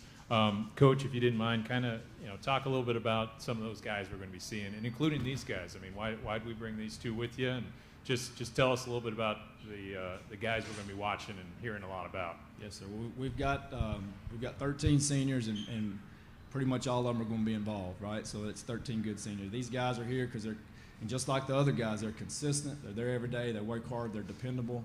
We could have brought them all, really, and been. It's that type of group. So it's a really good group. And you got to think about over the last couple of years, kind of what they've been through, what they experienced last year. But like Cooper said, put that in the past. We learned from it. We put it in the past. But they came back. They've had a great offseason. They keep working. They hadn't quit on their teammates. It's easy to walk away from things when they're not going the way you want them to. But it takes character to come back and keep working like they've done. So that whole group is like that. They've been a great example to our younger guys. The group last year was a good example to these guys as far as effort and keep working. And they've picked up on that, and they're continuing. You got to believe that if you keep working, you keep fighting, good things are going to start happening. And they're happening. They may not show with the record last year, but I believe they're happening from within, and we're going to keep doing that. So, you can talk about any of these guys. We've got Reagan. We've got Alec Walters, be a corner for us, Gage Wilson, Mina. Another great example of character. He broke his leg in a 7-on-7 at Ravenwood. Didn't get to play all last year, but has worked, and he's back, and he's playing really well. And you're talking about a guy that appreciates playing football now. He does, because he didn't have it last year. So, he's back. Patrick Jones is a leader for us up front. Adam Ray, Coop here, Alec Allen. So we've got Rocco. We've got several, that are going to play and start for us and contribute. So we're excited about that group. We're also excited about our younger group too. But these guys and those other seniors are great examples and great leaders for our guys. First, Reagan, Brentwood, of course, has always been the big rivalry game. With all the new schools that seem to be cropping up every couple of years, do you guys, people in Franklin, still look at Brentwood, that is the rivalry game on our schedule? I think, in my personal opinion, I think it's definitely Centennial. I think for our whole senior group, it's definitely Centennial. Those are the guys we want to beat. We of course want to beat everybody, but that's our big game, big rival. Cooper, same thing? I think Brentwood's a big game on our schedule, as well as like any other team, but I'm with Reagan Centennial. They're the closest right across in Franklin. Coach, do you think that's like for years it was Brentwood, Franklin, is this just as simple of like, hey, we've added schools and because they branch out, it's so close? I think that's where these budding new rivalries are. Yeah, I think so. I think, of course, we're a lot older than these guys. So back in the day, it was Franklin Brentwood, but I think these guys now, and I think Centennial probably would agree that they see this as their biggest rivalry game. And a lot of it is, Franklin and Centennial used to kind of be together, and then when they built Centennial, it kind of split a little bit. So I think that's a lot of it. But no, if you ask the kids, they're probably more likely going to say what they just said, Centennial. Yes, sir.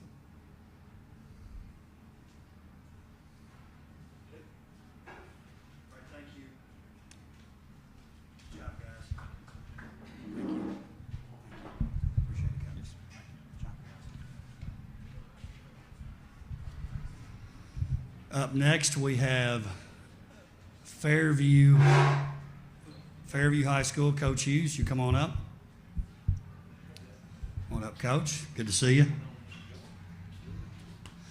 Coach, if you would, we'll get you to introduce who you have here with you, make an opening statement about expectations, and we'll take questions from the media.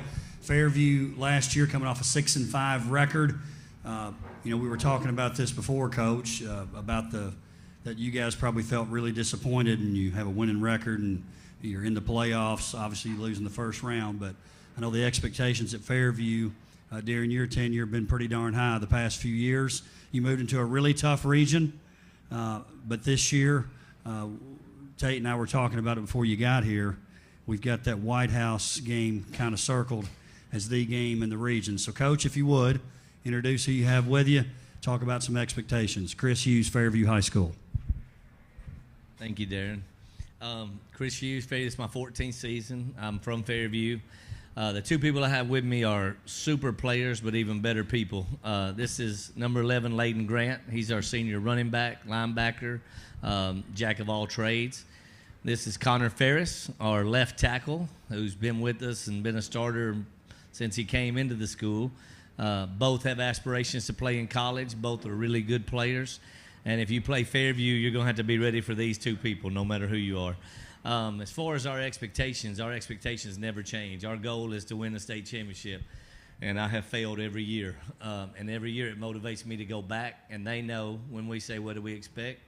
We expect to win the state championship. So we haven't done that yet, but as a goal, we want to win the region. We want to take everything game to game, and we've got to get a little playoff drought going on. We've made the playoffs every year, but the last three we've been knocked out in the first round. So to get to the state championship, you have to get past the first round. So our goal this year is to get over that hump and start making that run. I feel like last year we lost to a really good Page team by 8 points at their place, and they finished second in 5A. We got knocked out in the first round of 3A. So how we finish is more important than how we start. And I think that's hats off to Coach Rathbone and them. They do a great job. But I think our guys are hungry. I think they're focused.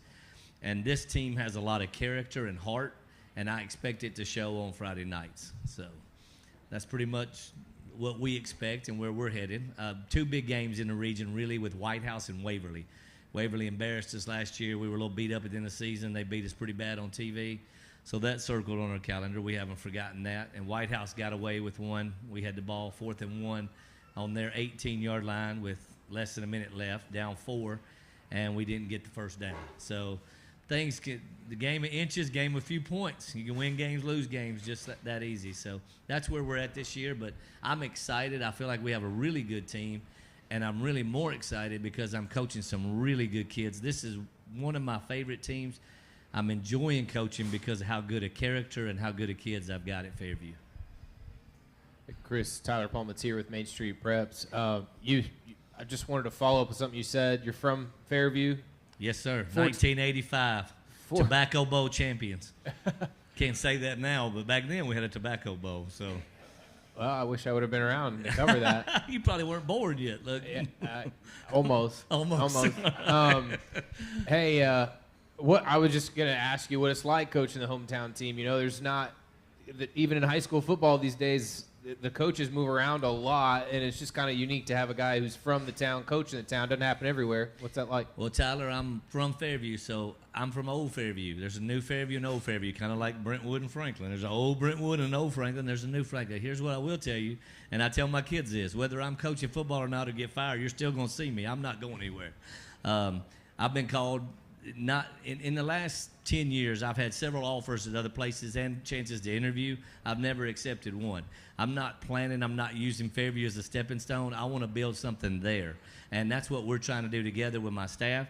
I live on the same road with my mother, my sister, so we're not going anywhere. Here's the thing I'll tell you. This is the good and the bad. The good and the bad is, the good is I know everybody and they know me. The bad is I know everybody and they know me. So my door's open. People talk to me probably different than they talk to other coaches. They have that thing where they can say, man, coach, you killed us. That guy. That's fine. And I do. Then I have that support. We just raised a lot of money in the community from businesses and people that these guys go out and they just love Fairview and they support us. And we had a Gatorade drive an hour and a half, brought in 780 bottles of Gatorade and $500 cash in an hour and a half outside of a Publix in Fairview.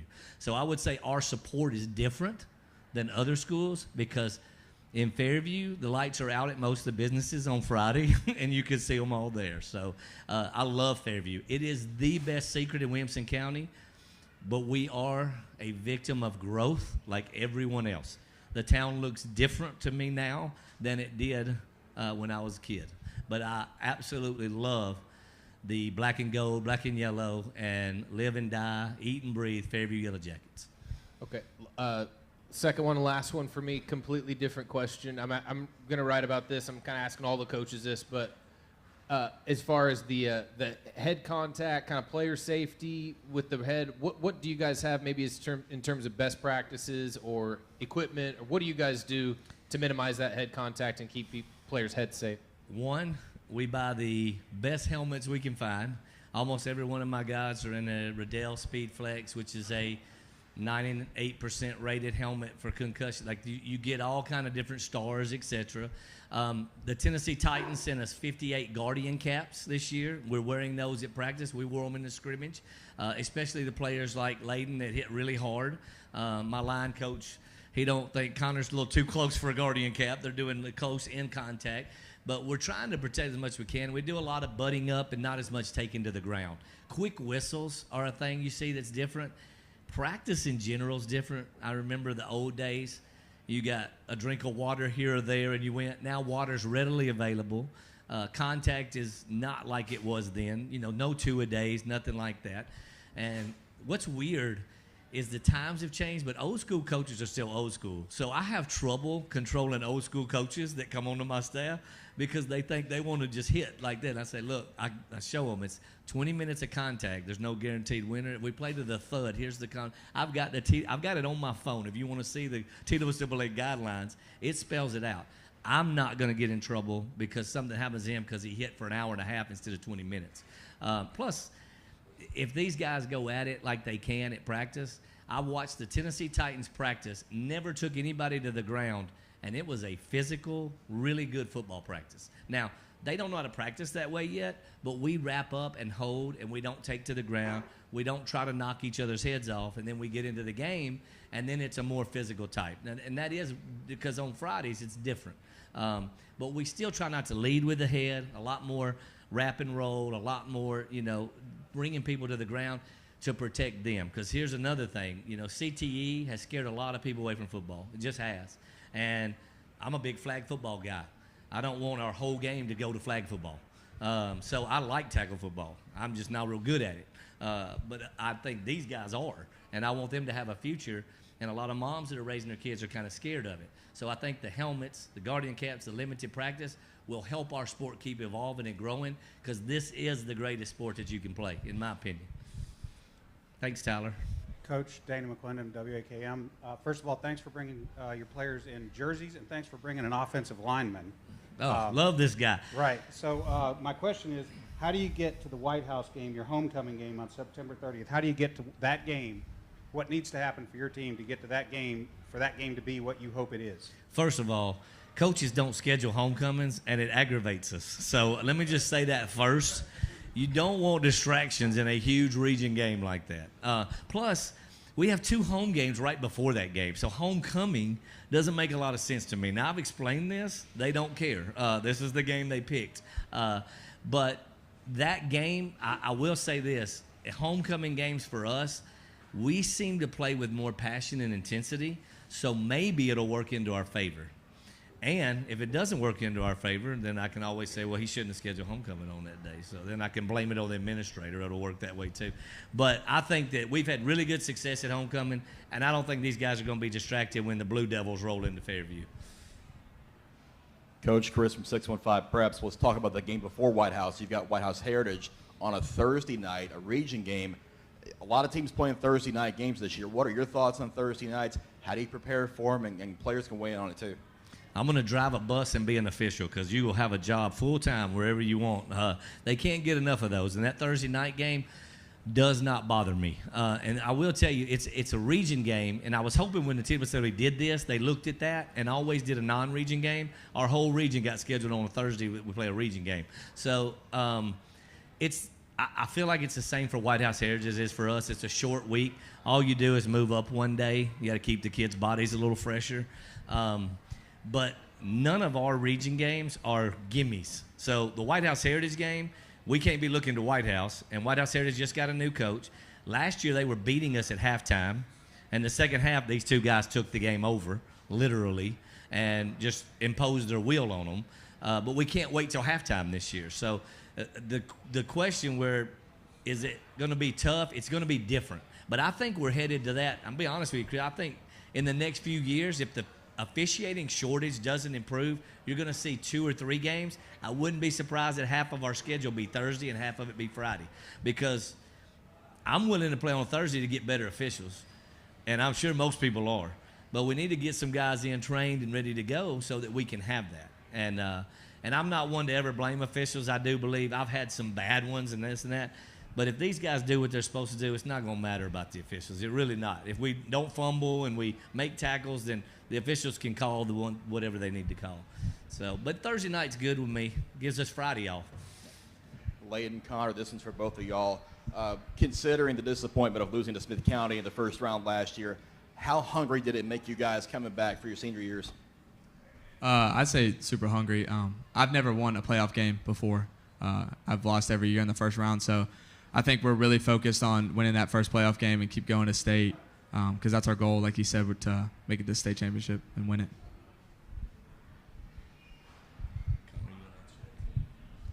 After that game, it left me with a bad taste in my mouth. We had that game in the bag. Smith County just outperformed us in that game. I feel like we should have won. Now, we're preparing for a state championship, but the first step is get past that first round of the playoffs. That has been the hump we've had to get over for the past 3-4 years, and I feel like we're going to get over it this year. I can't wait for it. Guys, Joe Williams with WAKM and the Herald. Questioner for you two. You are playing, Coach has talked about how much he loves this team and all this. You guys are playing for a fella who has a reputation for being a gunslinger, unorthodox, go out and do some really weird stuff that you wouldn't expect. How much fun is it to play for a coach like that? Yeah, it's really fun. It's fun to play against other teams that have no clue what's coming. They watch film, but a lot of things are different whenever we play them because, like you said, he just kind of does some crazy things. So I think it's really fun to play for him because it leaves a lot of teams like kind of stuck and not really knowing what to do. I really enjoy it mostly. I mean, last year, homecoming game, throw me a little pass on a 2-point conversion. They thought I was going to run it up the middle, but I just jumped up in the air, threw a little 2-point conversion to Layden. It's pretty fun. You never know what you're going to expect. It's fun keeping them on their toes. I had Connor throw a Tebow pass. We call it Ferris wheel. His last name's Ferris. So at a tight end release, he ran in there like Tebow, jumped up and threw it. We got a 2-point conversion. It keeps big guys engaged. They're into it. I'm going to let y'all in. Y'all tell it it's not going to be against Page, but this year, I don't know. Connor Ferris is a flag football quarterback, so he plays flag. So this year, we've got a tackle reverse pass coming, Joe. You're the first one I've told about this. Connor's going to throw a touchdown, but it's going to be a deep pass this time. We're going to let it go. If he don't get murdered or somebody blitzing or something, but let's hope if he's on his feet and can throw it, we'll be open. You ever heard of a tackle reverse pass? You did now. Now don't share that with any. This is between everybody in this room. If somebody finds out, I'm gonna know it's one of y'all that told. And that's not unorthodox. Do you think that's unorthodox? Oh, y'all are videoing. Hey, we'll cut that. Cut that last thing. It's like, oh no, it's really worse. Y'all see, I'm really focused on this. I came straight from practice. I got sweat underneath this shirt right here. So, no, I think making it fun for the kids is 90%. Nobody wants to play football if it's always grunt work. You know, this guy works his butt off in there. To reward him with that kind of thing is huge. And you know who loves it? All the other guys. They're like all rooting for him.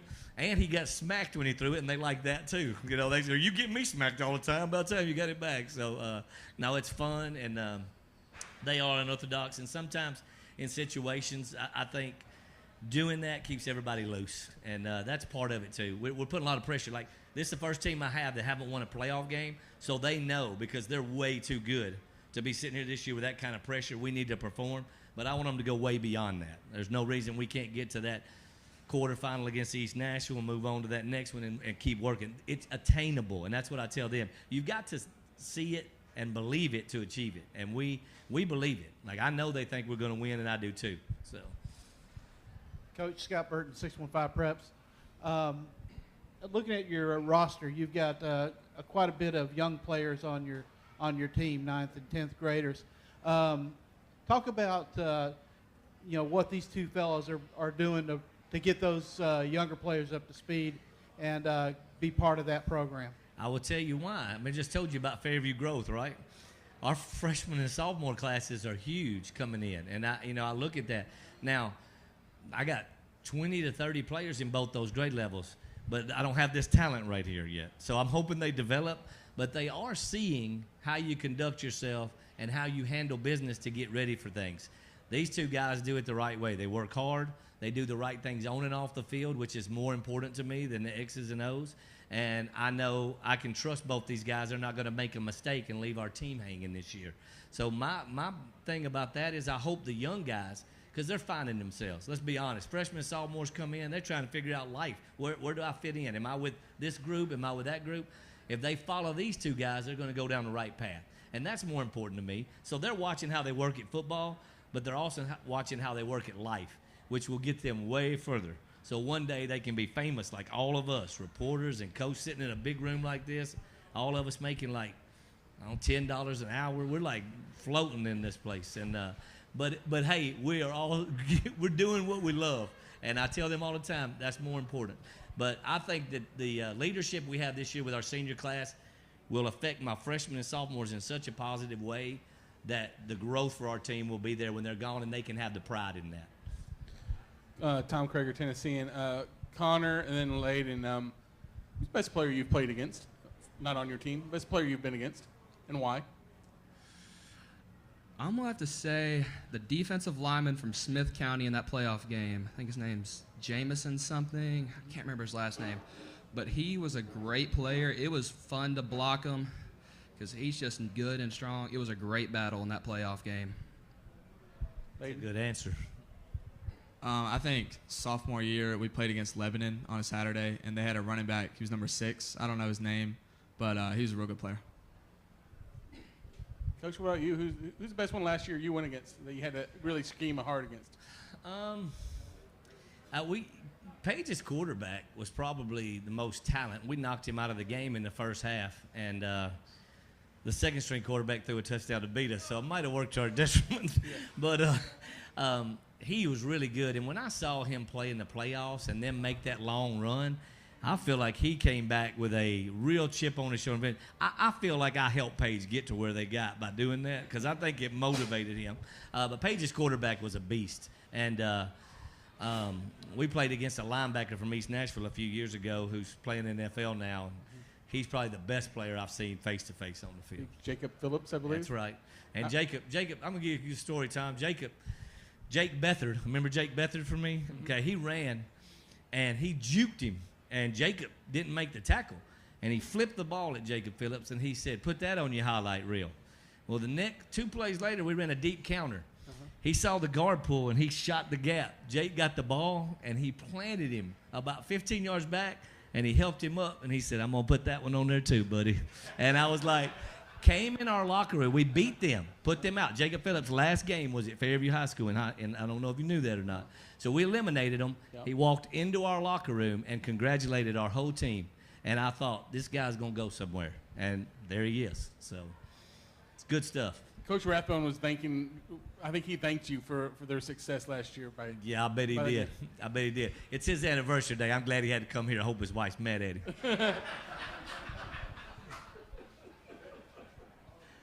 Good, all right. Hey, thanks to Darren, too. Darren's doing a great job for us, for sure.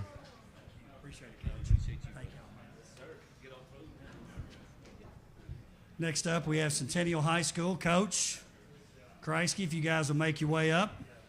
Come on up.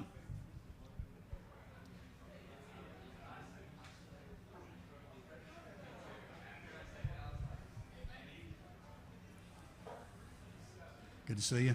I'll give you this mic. So, Coach, Centennial High School last year, 6-4, just missed out on the playoffs. Coach, one of the things we talked about before you got here, you're a team the past couple of years that's really been on the rise. You've also been a team that years you haven't made the playoffs. Certainly, you go to about any other region, you would be in the playoffs, but you've been knocking on the door. I know there's some high expectations, not only from you, but this group. Looking forward to playing in that 11th game this year, Coach. So if you would, just tell us who you have with us, and then also tell us your expectations for the season, and then we'll take questions from the media. Matt Kreisky, Centennial High School. Thank you. Appreciate it, Darren. I got here with me Brandon Jones, 3-year starter for us, quarterback. Also played a little bit receiver for us last year too, but this year looks like in the full-time role back in the quarterback position. We're looking at big things from him from this year. He's had a great off season, great June and July. So we're excited and seeing him grow and what's he doing with the offense. Here to my left, I have Xavion Haddix. I can't say enough about this young man. He's an outstanding worker. He'll play outside linebacker or bandit outside linebacker. He don't like me to say the D-line. It's outside linebacker. And he'll play some running back. He had a few carries tonight and some. We just got done. We just walked off the field from a scrimmage with Nashville Christian this afternoon. He got canceled on Friday.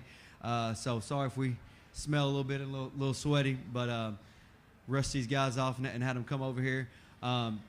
Like Darren said, we have high expectations for this group, this senior class. I remember when they walked in their freshman year. Was fortunate. It's been the last year I've been able to do it, but we had about 35 freshmen that year that played.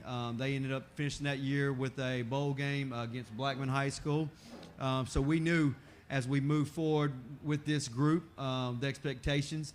A lot of them, well, when I say a lot, we have 25 of them. I say out of 25 of them, 18 of them probably played significant roles as sophomores. We finished 3-7 that year. And again, I feel like, a couple games with their inexperience, did some great things, but, it was a real learning experience for them. And then last year, we finished 6-4, missed one game from making the playoffs. So our whole goal and our whole motto this offseason is finish, because our goal is to get in the playoff. We want that 11th game. We've talked about that all offseason, about getting that 11th game. So, with these guys here, and we've got our skill guys in our junior class do some great things. With our skill guys, with Kanai Johnson, Jaron Odie, Dominic Reed, Tanner Lee. I can go, whom I'm probably missing somebody, Jaden George. They have done some great things for us offensively. And I cannot forget about our guys up front. These guys up front, most of them played as sophomores, and now they're seniors. We're senior heavy up front. It's an experienced group that we're expecting to lead us and take some burden off of Brendan during the games and help execute and being able to run the football with the offensive line and Tanner and Xavion. Defensively, like I mentioned, Xavion and Keegan going to hold up. Keegan Scruggs going to hold up up front. They've both been had a great scrimmage today. Our inside linebackers have Matthew Rowan, Caleb Workman, Dylan Bruton. They're all three rotated at the inside linebacker, and again, those are three seniors that have played significantly since their sophomore year. We're pretty much junior heavy in the secondary with Dominic Reed, Cody Williamson, Matthew Garcia, Kanai Johnson, Jaron, who am I missing? Jaden George, and Titus. As you can see, our skill position are a lot of guys that also play basketball. Very fortunate with having Coach Jeremy Moore on staff at Centennial. He's worked well this summer. I tell the guys the hardest month is June, going from practicing from football to basketball. He's worked well. We work well together. So letting these guys, those skill guys, balance football and basketball during the month of June, and now we come back from the dead period. So he lets them turn their entire focus to football. But yes, again, we have high expectations. We're excited. These guys know the expectations. They know what people around are saying. So we're gonna look to push and looking for that playoff spot this year. If anybody has any questions, just go ahead and ask these two guys, especially ask Xavion. He loves to talk. Hey, this one's for Brendan. Tyler Palmentier with Main Street Preps. Brendan, as you enter your senior year here, what are you feeling the most comfortable with at quarterback? After 3 years of kind of doing this thing, where are you feeling the most settled in? Well, this year we have a new offensive coordinator, Coach Jonathan Parks, and he has worked really well with me, and we've kind of built like a bond, and that's actually really helped me a lot. And it just makes us, like this year we have like a really close team. We're more of a family. We're not really a team. So it's just, that makes me a lot more comfortable, and I trust our pass schemes, I trust our offense, and I just trust everything that we're doing. Brad Shield, Ash to Sports, cover Independence football and Independence athletics. Guys, every time we play you guys, it seems like, we can see where it can be. I mean, you're athletic. We always have to be careful, and it's always a good game. I go back to 2 or 3 years ago, Coach, with Nate Cisco, and we call it the shootout. It was at 100 to 98 or something like that. I mean, just a bunch of points scored. I look at your schedule last year. 1 and 4 in the conference, but 6 and 4 overall. You schedule some of the teams that you scheduled aren't in our division, and those other 5 games are so important. Do you count that as building that momentum? Is that big for your team to get some of those games? Because some of those games are, let's face it, some of those you're expected to win, right? But getting that momentum and coming in, does that help you, or do you think maybe if you could change it a little bit, you might put a couple of harder teams in there? What's the difference in that from a coach's perspective? Yeah, last year going in, coming off a 3-7 season, I was fortunate. Most of those schools reached out to me. I wanted to build some confidence with these guys going into their junior year. Now, now going in, I wish I could change it and add maybe 2 or 3 teams, a little bit more tougher for these guys to help us build for the region. But I know our first game against Overton, they have. I know after I talked to Coach after the game last year, he's got things going in the right direction, and I feel like that's going to be people say we're expected to win, but that's going to be a really tough game.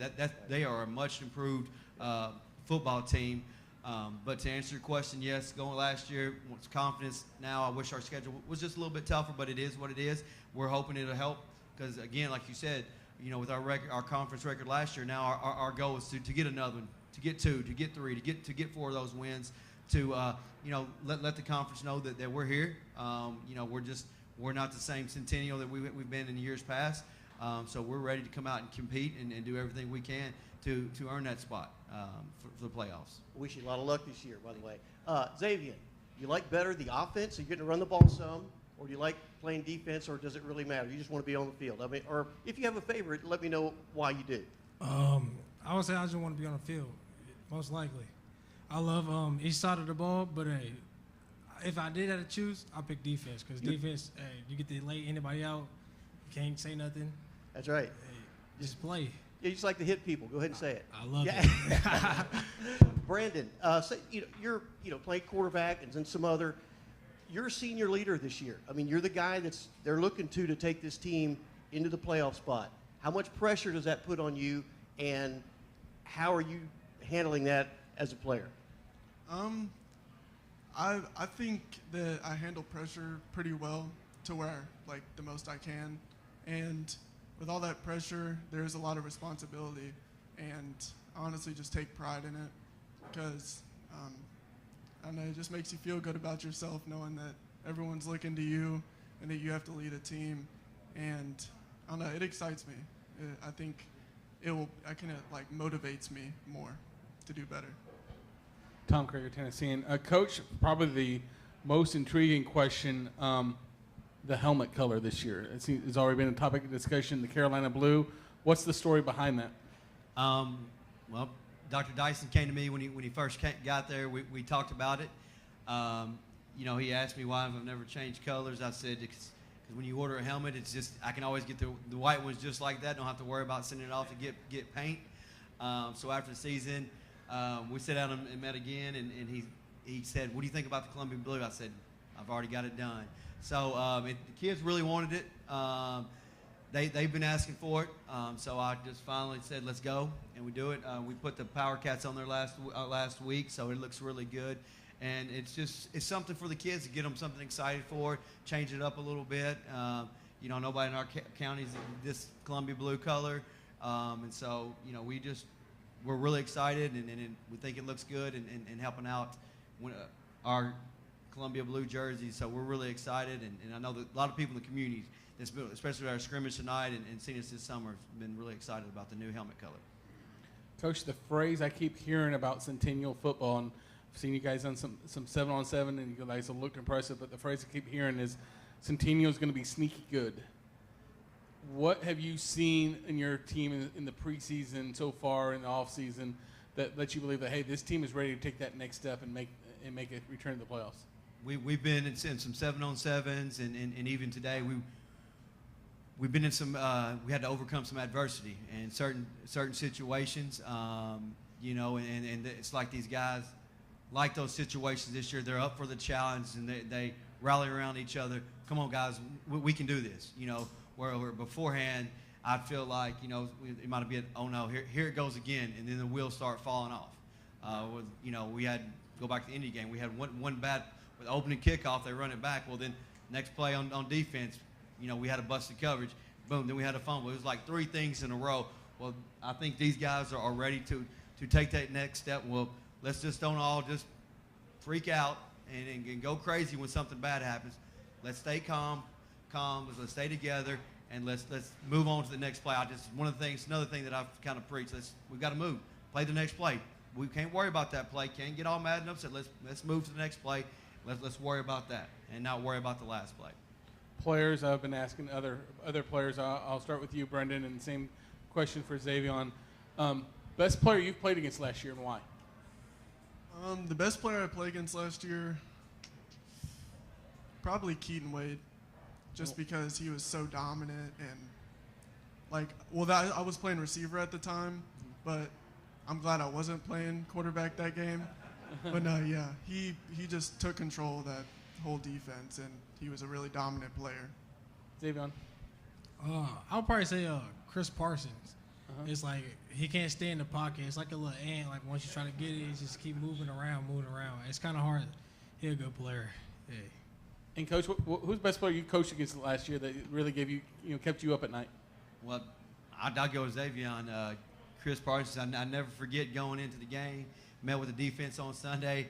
I told him, I said, guys, if we have 4 turnovers, we're going to put ourselves in position to have a chance to win. Well, we had 4 turnovers, and we wasn't even close because he just kept running, like he said, just running around, slinging the ball. You've got to contain him, keep him in the pocket. He's a super athlete, just like numerous guys in this league. So that's why it's a challenge week in and week out for us facing teams. But I say last year, Chris Parsons and the Wade brothers, I give both of them. So. Scott Burton, 615 Preps. This is for Xavion. Very explosive teams that you're playing. What have you done defensively? What has your team done defensively to try to anticipate and get better against some of these players? I would say to get more aggressive. Sometimes our players get laid down after a bad pay, and I was just man, we gotta be aggressive. We gotta play the next play and just go at it. It's basically I'm saying the mentality you don't care, just keep playing.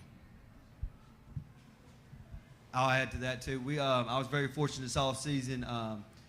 brought in Coach John Crosby from Stewart's Creek.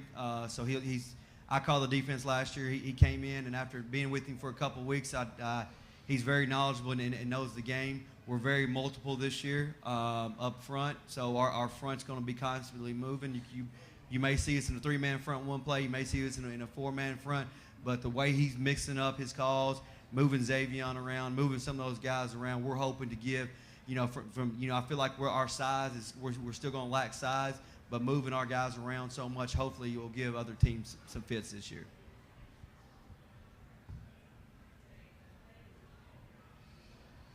Two quick questions. First off, Coach, last year and the year before, there were times when it seemed like your offense was interchangeable. You had a dozen different cogs that could go in and play any position, and they might change play to play. Sounds like you're kind of settling in on a plan. You've got people that you want where you want them. Yes, sir. We feel this year those guys at those key positions at all the receiver spot, and Tanner broke a big run today at against Nashville Christians, and so we feel like we have guys this year that I feel like in my first couple of years that anytime they touch the ball that they can score a touchdown. I feel like we've got some explosive guys like some Jariels, like some Tavion Flemings that I had my first couple of years that you don't know. We may just our goal of calling a play may be getting 4 or 5 yards, but next you know it they're ripping off 60 yards for a touchdown. So yes, I think we got some guys at the spots. They're going to be there, and we're not going to have to change. Barring any injuries or anything, that we don't have to move guys around like we have in previous years. And for you two guys, and I think about this often and probably shouldn't, but how tough was it last year to pack up at 6-4, knowing there were teams that had losing records that were going to the playoffs? Yeah, I can't remember, one of y'all said it earlier, in any of the other divisions, we probably would have made it. And I think that we play in the hardest division in the entire state. And yeah, it's just not fun knowing that you have a winning record and you built some momentum coming off a year that you did twice as good and that you're not going to make the playoffs. It wasn't a good feeling. Yeah, I agree with Brendan. It was like some teams that we beat, like Overton, they made the playoffs. And it's like, man, we could have did the same thing and probably did better than they did in the playoffs. And it's kind of frustrating for me.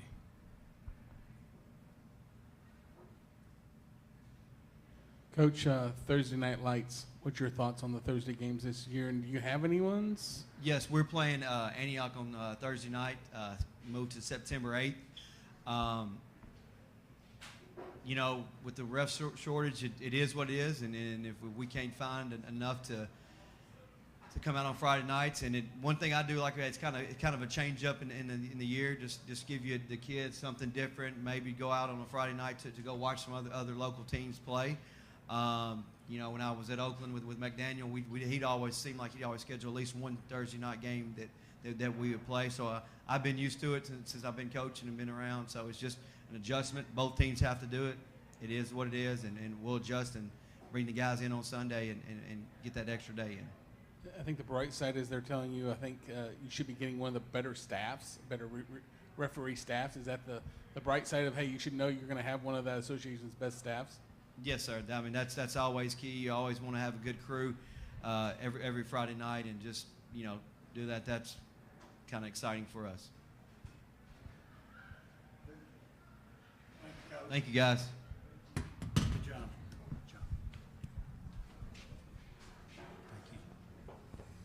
Thank you to Coach Kreisky. Next up, we have Independence High School. Coach Stidham, if you guys will make your way up here.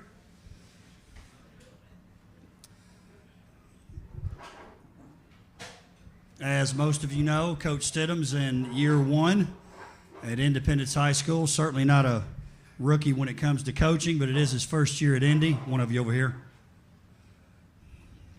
It is his first year at Independence. Been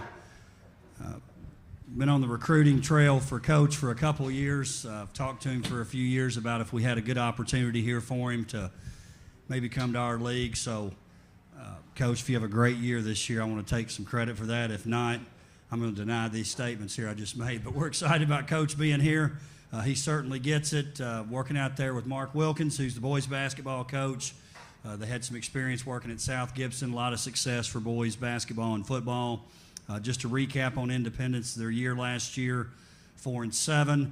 They lose to Collierville in the first round of the playoffs. Coach, if you would, introduce who you have here with you. Give us some expectations for the season, then we'll take questions.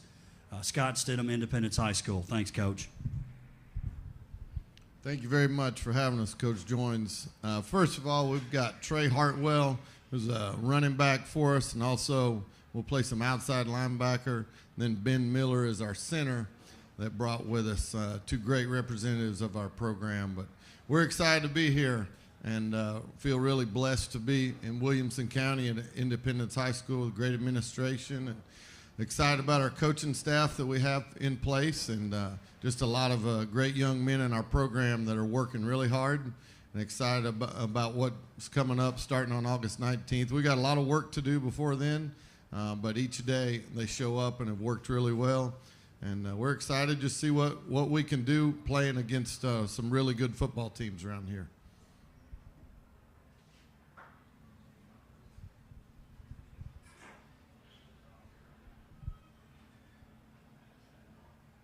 Charlie from Williamson homepage. First question is for Coach Stidham. Coach, you were at South Gibson previously. Williamson County is considered one of the best conferences for football. What do you know about Williamson County football? And I guess the bigger question is, what are you hoping to gain in your first year coaching in it? Well, I've learned a lot since I got here in January, that's for sure. But we saw some teams on film. We played some teams that went back and forth. We played Henry County, who played Page and Summit last year. And so I've gained familiarity of it. Gone. My roommate, a long time ago at UT Martin, came from Brentwood High School. So I've had a connection a little bit here for a long time. And I've learned that there's great football here. And we're excited about the opportunity to play. You know, there's 6 great football teams in this region. And so our first goal is to try to find a way to get in the top 4 so we can make the playoffs. And then you go from there. If you can find a way to eke out and get in the top 2 to get a home playoff game, and then your next goal is to try to win the thing. But it's going to be difficult and challenging, but that's what we hope to do. And then my next question is for all of you. CPA, who you play first, was runner-up in their division for state.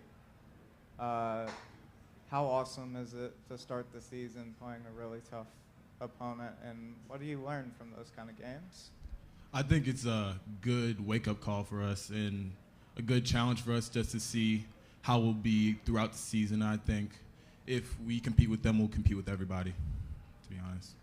Yeah, we just think that to be the best, we have to beat the best team, so we're excited to match up against such good teams throughout the year, including CPA.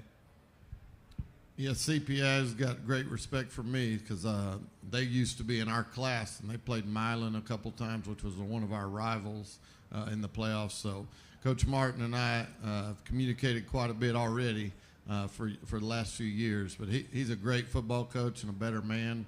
And the chance to play great programs is what we're here for.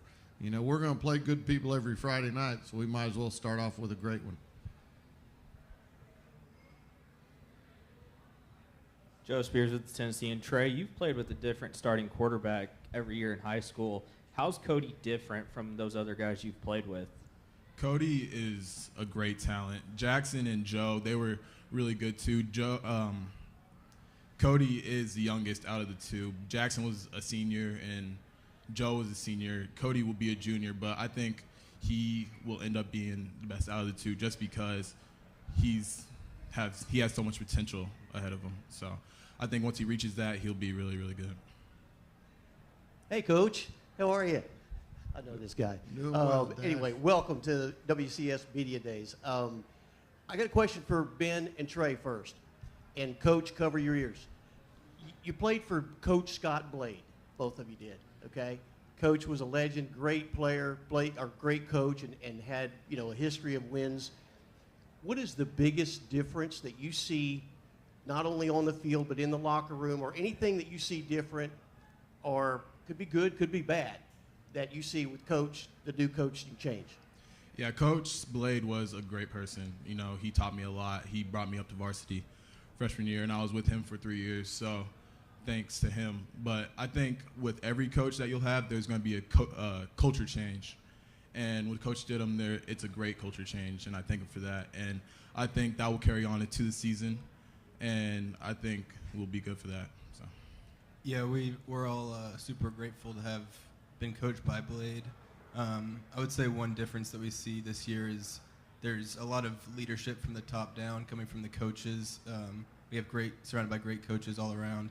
And then that kind of goes down to the seniors leading everyone confidently, and we're able to lead the younger guys into some of their first varsity experience. Coach, question for you. Indy has struggled, I say struggled some, on the defensive line and on the offensive line. Sometimes moving the ball, running the ball. Coach Blade was always passing the ball for a real good reason. I mean, he could get the ball out quickly, move the ball downfield that way. But in the other hand of that, when you do that kind of football, your defense stays on the field the whole game because you're scoring quick and you're up, and then your defense is back on the field.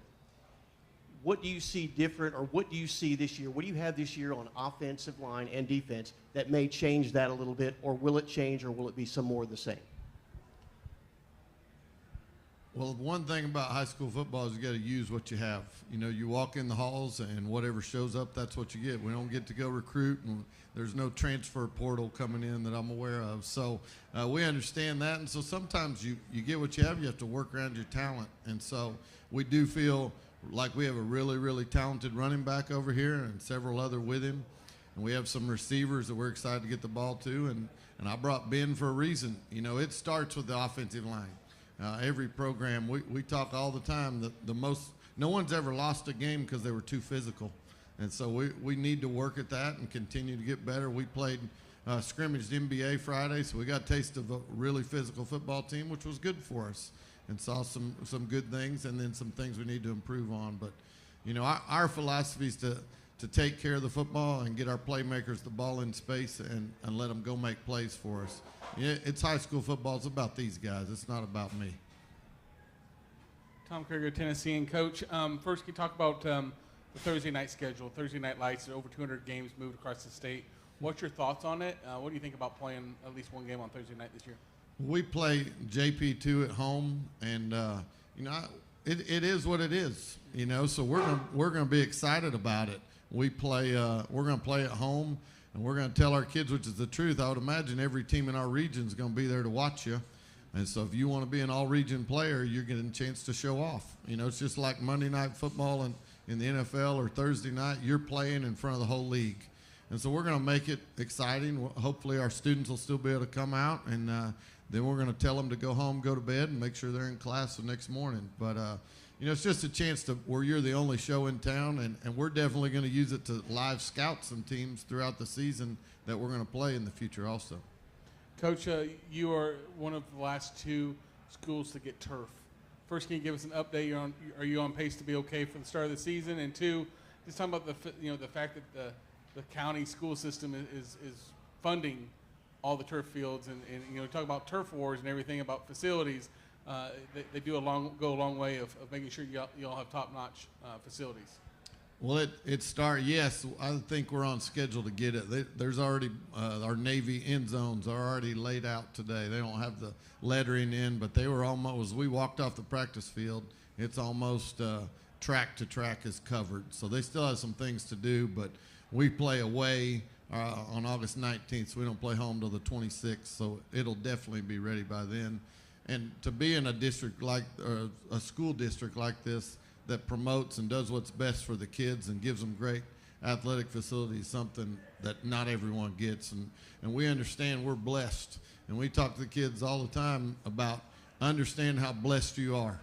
You know, don't just take for granted what you have. Not everybody gets the things. We have a parent group that feeds us every Friday, and it's ridiculous how they take care of us. So we talk a lot about just appreciate what you have, that grace is getting something you don't deserve.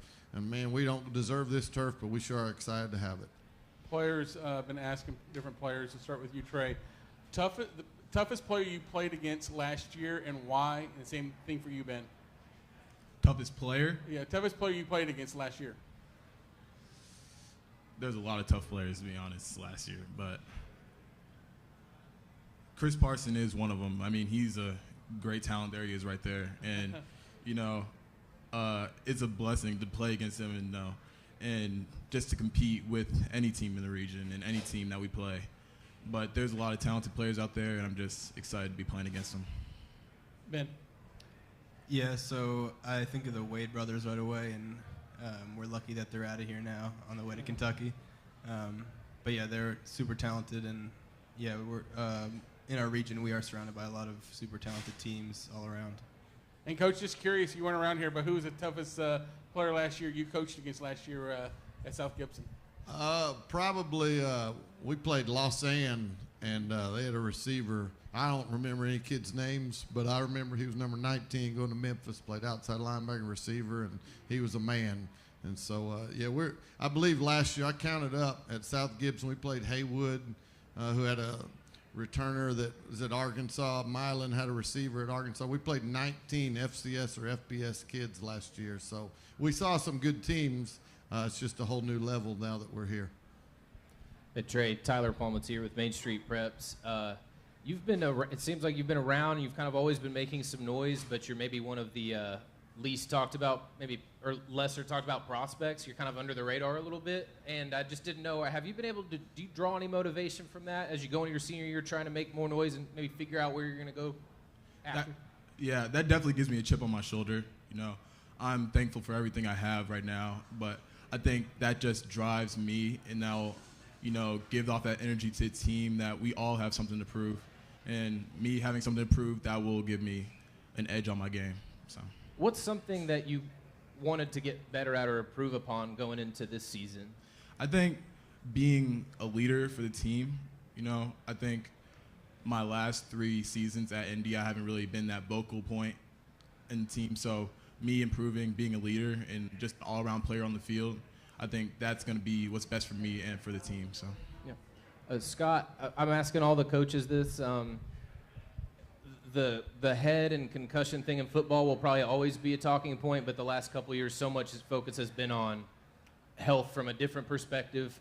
What is maybe one of your practices as a coach in terms of head safety? What do you like to do to ensure kids are safe? And as a second part of that question, have you noticed that this problem has gotten any better, or that this issue, have you noticed maybe less severe head injuries or anything in the last few years since it's come into the focus? Well, the first thing we've done is we asked our touchdown club bought guardian caps for every kid in our program. Our kicker wears a guardian cap, and he doesn't hit anybody. Our quarterback, everybody. And those, if you watch NFL training camp right now, all of the linemen and linebackers have to wear them. And so they're just the cover on the shell. So that helps. And I think it also, it's not perfect. It's not going to prevent everything, but it allows an extra layer of safety for them. So that's number one. But we've also changed the way we tackle the last few years. We keep our head out of contact. It's a USA football promotion. It started with the Seattle Seahawks. And so you used to, when I played football, you got your head across and put your nose on the football is how they taught you to tackle. Well, now we talk about tackling with our near shoulder. And so, number one, it's safer because it keeps your head out of the contact. But the thing I think that the football's also evolved, and it's a game of space. And so it allows us to be better open field tacklers because of our leverage tackling that we're doing. And so it's something we spend a lot of time teaching tackling. We don't just line up. I've been on staffs that the first day you warm up and it's Oklahoma drill for an hour. Well, we're not teaching it. We're going to teach the kids how to do it properly, the best we can to avoid injury. And sometimes it happens, but we're doing everything we can to make the game safer because there's so many great life lessons these kids learn from playing it. Last one. Ty Lockwood's a guy that last year didn't quite have as productive as a season as he did the year before. Without telling us every one of your secrets, how can you get him involved and make sure that he's a weapon for you? Well, he's one. When I interviewed for this job, I knew several kids' names, not many of them, and he's one I knew. It wasn't hard to check Twitter and find his name. And so I remember asking, we ran the triple option at South Gibson because it fit our personnel. We're not running that here. And the first they asked me about my offensive philosophy, I said, well, number one, if you got a tight end like that, we're going to get him the ball. somehow. And so we're going to, our offensive coordinator is Coach Jeff Parker. Was at Tennessee State several years ago before he came to Independence. A great offensive mind, a better person that loves kids. But he has done a great job. He moves kids around, and they line up. He lines up a lot of different places, and so we'll tie in all of our receivers just so hopefully they don't know where he is, and he's someone that they have to know where he is every play. But also, we feel like we can put 5 guys out there, whether it's running back or whatever our personnel is, that can all do great things with the ball in their hand. Coach, was that the most often question you got? Is are you going to run the triple option at Independence? Because I think that is the one thing I kept hearing about you. Was he going to run the triple option? Well, I was asking a lot, and I think I remember meeting the team in December when Dr. Patton had me up, and we talked about relationships and character and all those things, and it all sounded good, and they wanted to know what offense we're going to run. And I told them then, and I believe it now, I don't have an offense. It's not my offense. We're going to run our offense, what fits our personnel. So, yeah, I got to ask a lot, and we're going to find a way, hopefully, to get our playmakers the ball and let them go.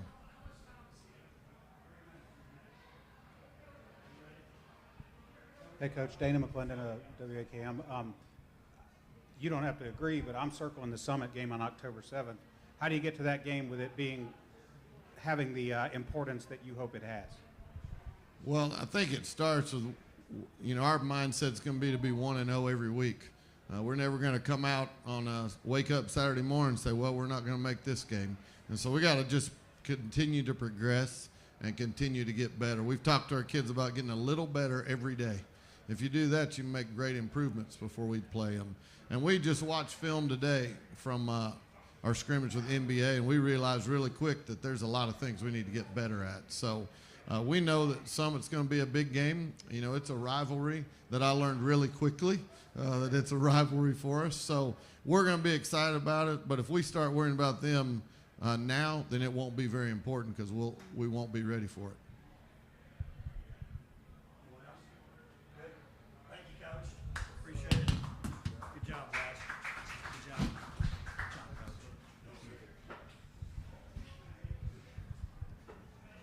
Thank you to Coach Stidham and Independence. We've got Coach Derrick and Nolensville High School. If you guys will make your way up to the stage. Nolensville last year, with a move up to 5A, they finish 5-7. They get a first round, really a dominant win at Station Camp. I think they were playing their best football at the end of the year. Matched up with Page High School. Let Coach sit in the middle here. Page High School. At the end of the year, lost to them in the second round. Coach, I think the expectation from a lot of us is that you guys, Nolensville High School, Page High School, will be maybe the strength of that region this year, and maybe even, I know you're not looking ahead, but we're thinking maybe a quarterfinal playoff matchup too. So we'll see how that goes. Coach, if you would, introduce who you got with us, give us some expectations on the year, and then we'll take questions. Coach Paul Derrick, Nolensville High School. Thank you, Darren. All right, first off, before I introduce these guys, just want to thank everyone for being here. I want to thank all the media for what you do for high school sports and what you do for our players and promoting our student athletes. Thank you, Darren, for organizing this event. It's a great event to get get some notoriety for our kids and promote our kids in our football program. So I'm excited to be here today. I have 2 outstanding young men here. To my left, I have Kobe Walton. Is our quarterback, threw for over 3,000 yards last year, over 30 touchdowns, and only 6 interceptions in his first year as a starter. Had a very, very good year for us last year, so we're expecting big things from him again this year. And then to my right, I have Nick Arafis. Nick's probably the most selfless kid we have on our football team. He plays multiple positions for us. He's our starting tight end on offense, which is one of the most demanding positions and with what we do as far as what we do, asking him to block, pass protect, run routes. He has to know a lot. And then on defense, he's played both inside and outside linebacker for us, and he's also our long snapper. So excited to have these 2 young men here with me tonight. Just to kind of piggyback off of Darren's introduction, last year was kind of a disappointing year for us.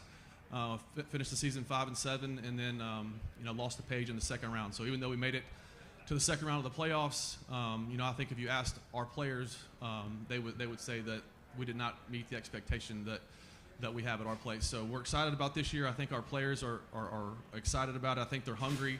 We've had a very good off season, going back to the winter workouts in the morning, continuing all the way through spring practice and then summer workouts, and now here we are only a few weeks away from week one. So I'm excited about this year. I'm excited about our football team. Darren mentioned some expectations. We have expectations at our place that we place on ourselves. We don't really worry about what other people think or predictions or anything like that. I think our kids understand that you got to go out each week and you got to prove it, you got to earn it. So that's what we've been preaching at our place, and excited about this season and excited about these two guys that have been up here tonight with me. So with that said, I'll open it up for any questions for myself or for our players. Coach Tom Krager with the Tennessean. Start with me, I guess. It's been a lot of Samson Johnson over the last couple of years until last year when we really saw the evolution of Kobe Walton. Can you talk about how that transitioned last year? And I'm assuming you want to get the run game a little more run to pass equal. I mean, obviously Kobe can throw it all over the field, but I'm sure you want to bring more of a run game there. Yeah, I think you definitely want to have balance in your offense, and I say this all the time. There's multiple ways to have balance. Obviously, to answer your question, yes, we would like to be able to run the football better than we did last year at times. So there's balance in run-pass balance, and there's also balance in how you distribute the football. And Kobe did a great job last year when we did have to drop back and throw it, of just going through his progression and getting the ball to a lot of different playmakers that we're blessed to have on our football team. So yes, we definitely want to have placed an emphasis on running the football. We want to make sure we get that going, because you're going to have to be able to run the football when you need to, especially in nasty weather or cold weather late in the season. But at the same time, I think Kobe proved last year that if we got to drop back and throw it, that he can make good decisions and make some plays for us. Coach, with that said, my understanding is maybe Samson may be able to maybe help you guys also as a receiver, maybe in the slot and stuff. Is that something you're looking at and see what he can do outside of just being in the backfield running the football?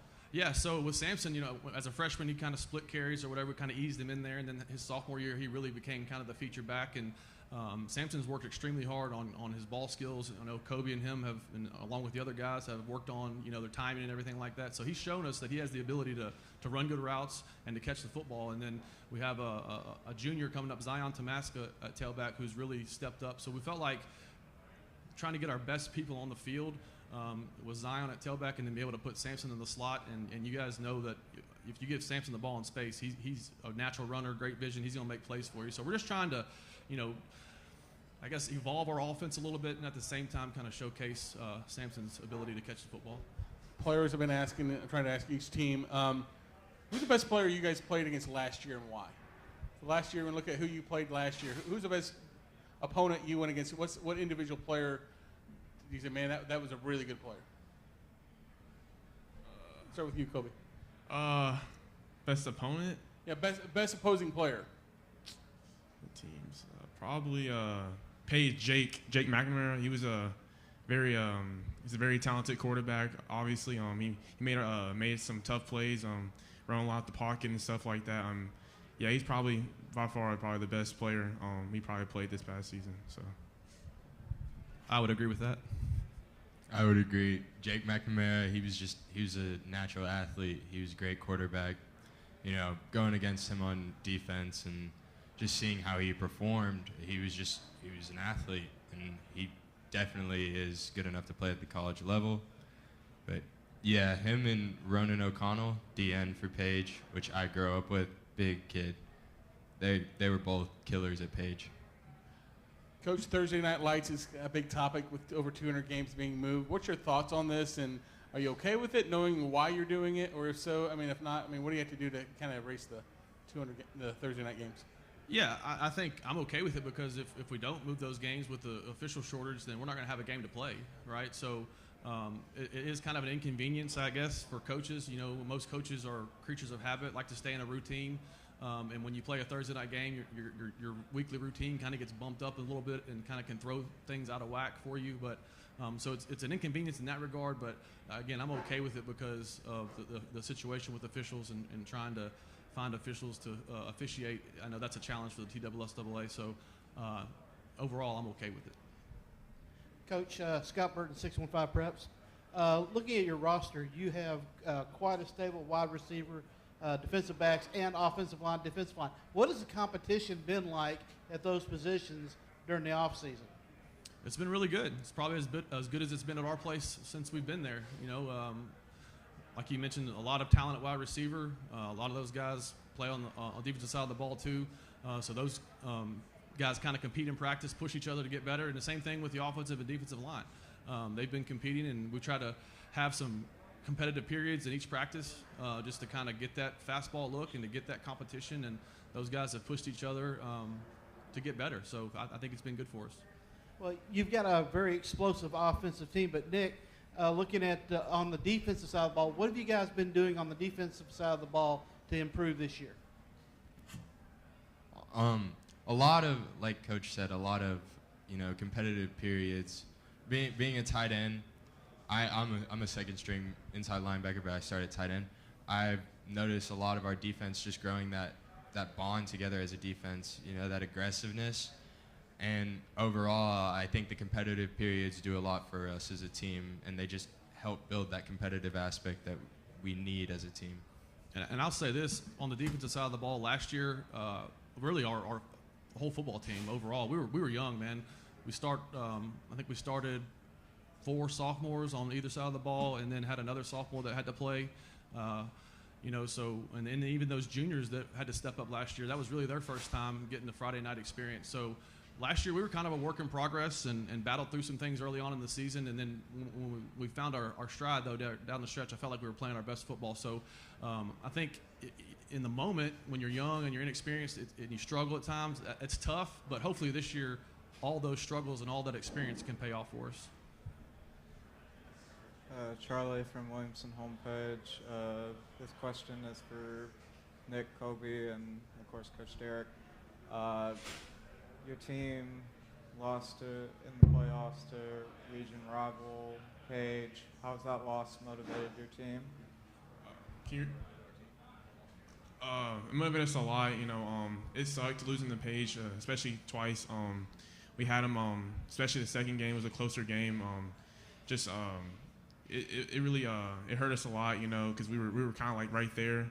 But it motivated us going into off season. We know what to expect now. We just know that we just gotta not take those practice for granted, because only guaranteed 10 games, and so just go out and enjoy every single practice. But just practice to get better, get 1% better each practice. So it motivates a lot. So I think adding on to what Kobe said, overall it hurt losing because we were so close. But I also believe that it was a motivating factor, and it taught us as a team, it helped us grow. It may have been a growing pain, but it helped us come together and work in this off season. Yeah, I think that especially the second game in the playoffs, I think it just showed us how close we were and what we need to do in order to kind of get over the hump. I think that game, and really that game in particular, but our whole season last year, I think that's really pushed our team in the off season. It's pushed our team to understand what it takes, to get to where we want to be. And they've been working that way all the way, like I mentioned, since winter workout, spring practice, summer workouts, and now fall camp. So I think that game definitely motivated our football team. And my next question is for Kobe. Kobe, last year was your first season as starting quarterback. What did you learn in that season, without obviously giving away offensive secrets, that you're hoping to bring into your second year at quarterback? I don't know. Just be consistent, honestly. I learned just that being consistent. I was kind of inconsistent a little bit throughout some games, and that's what I've been trying to strive for more, is to be more consistent and to help my team, and also just to run the ball too more, because that kind of hurt us a little bit. So a lot of teams knew what I can do to passing. So I think just adding some run game in there, I feel like a lot of teams are not going to expect that, and I feel like I can do that. So. Hey, Coach. A lot of Brad DeShield with Dash to Sports. I cover Independence Athletics, so I don't get to see you guys a lot. I do read about you when we're not playing and I can see a game or get over. I try to do that. But how do you approach I was looking at your non-conference schedule. Obviously, your conference is got some good players, good teams in it. You open up against BGA, right? Kind of like us open up against CPA. It's a private school, but they're very well coached and they play good football. Do you approach your non-conference schedule more as a hey, let's build our confidence, let's win, or is it you want to just play tough competition so you can get better, so that when you hit your region games, you're ready to go, so to speak? Yeah, I think that's a great question, by the way. But I think that there's kind of a fine line there. I think last year we played what I would say is a really challenging schedule, especially non-region, and we started off 0-2. In the previous years, we started off 2-0, and so confidence is a big thing. At the same time, you want to play good competition, so you prepare yourself down the road. Our goal is always to make the playoffs. So if you get in the playoffs, you want to be prepared, right?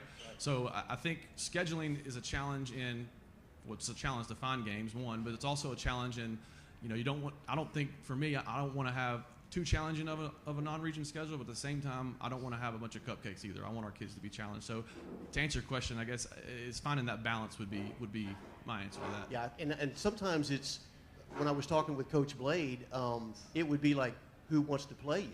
Sometimes it's hard getting a game. Like, I need a Friday night, the third week of October. Yeah. Well, you've got three choices, and maybe all three of them are not your level, or maybe they're over your level, so you kind of have to pick and choose, so to speak. Yeah, and I think for us, and let's be honest, we had some success in the previous 2 years going to back-to-back state semis, and that scares some people off, but yeah. So after last season, maybe we'll have some more people knocking at our door this next go-around. All right, Kobe and Nick, you guys are now seniors, which means you take over the senior mantle. You take over the leadership roles of your team. What do you want to bring to the team on the field and in the locker room that you feel like, as a senior, hey, this is what my contribution is going to be this year? Well, Kobe and I talked about it earlier, and honestly, we want, and Coach highlights it a lot, when adversity strikes, what are we going to do? And are we going to hide from it, or are we going to, just face it? And I really believe that another thing Coach talks about is team over me.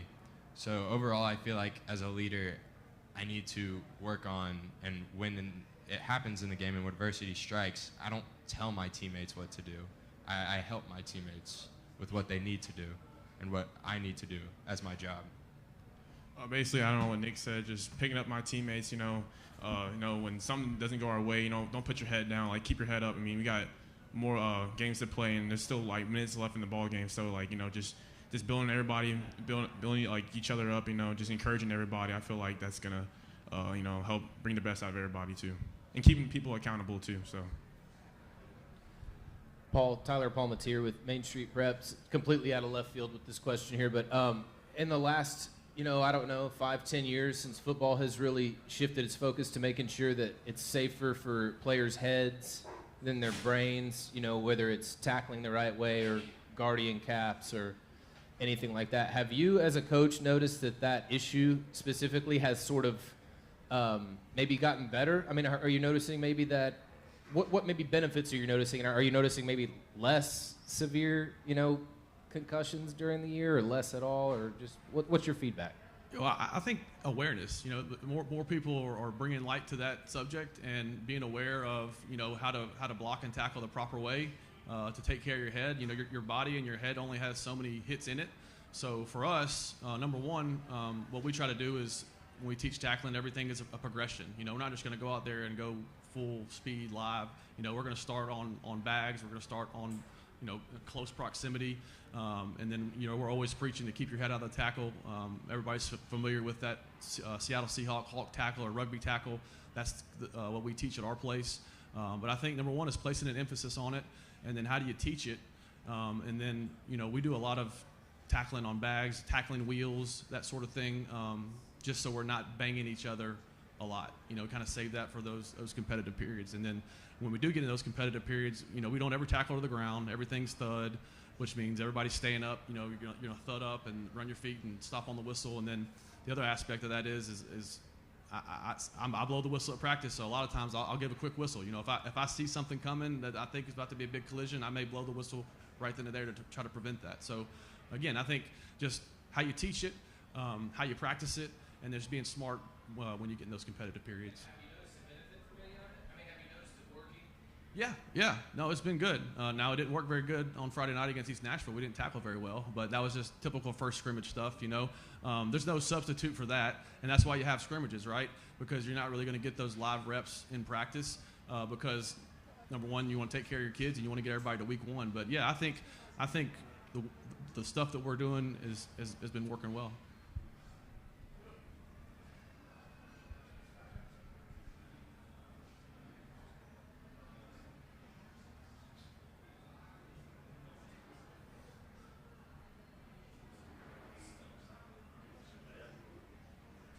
Everybody good?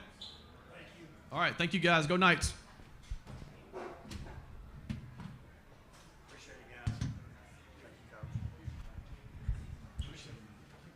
Hey, y'all get you some food now. Thank you to Coach Derrick and Nolensville High School. Next up, we have Ravenwood High School, Coach Will Hester. Ravenwood will come on up to the stage.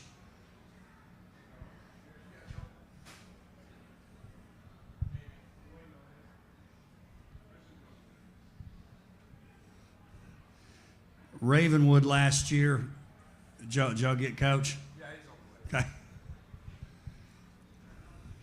We're going to let Coach sit in the middle here, Chris. So Ravenwood last year, 10-3, made it all the way to the state quarterfinals, lost to Summit High School, as has been well documented. Summit High School all the way to the state championship game, finishes runner-up to Oakland. So Coach Will Hester and Ravenwood, Coach, if you would, when you come up, we'll let Coach sit in the middle. Coach is going to introduce who he's got here with him. He's going to give some expectations for the season. Then he'll take questions. Coach Will Hester, Ravenwood High School. Thanks, Coach. First off, thanks for having us. To my right here is Drake Stallingworth, inside linebacker, punter, special team guru. To my left, what's your name? My name is Chris Parson. Chris Parson, no S, make sure. But no, expectations for the season, are what they are, right? Any time that you've had a little success, people expect the best of you. And, you want to be places where the expectations are high and people, look at you as a team that, everybody's kind of gunning for. And we're at the point with our program at this point now that, everybody kind of circles our game on their schedule, and we're going to get everybody's best effort. So we kind of, we don't hide from it. We talk about it as a team. We talk about it as a program, kind of being the hunted instead of being able to hunt. So, we got to find a way to bring our effort up each and every week, no matter who the opponent is, because we're going to get their best effort. So excited about the year. Obviously, we returned a bunch of guys. I think we returned 6 guys on each side of the ball. So excited to see where the season takes us.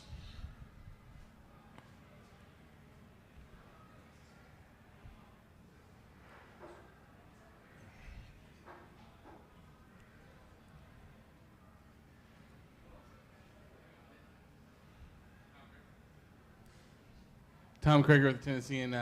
Players been asking all players. Tell me, what opponent?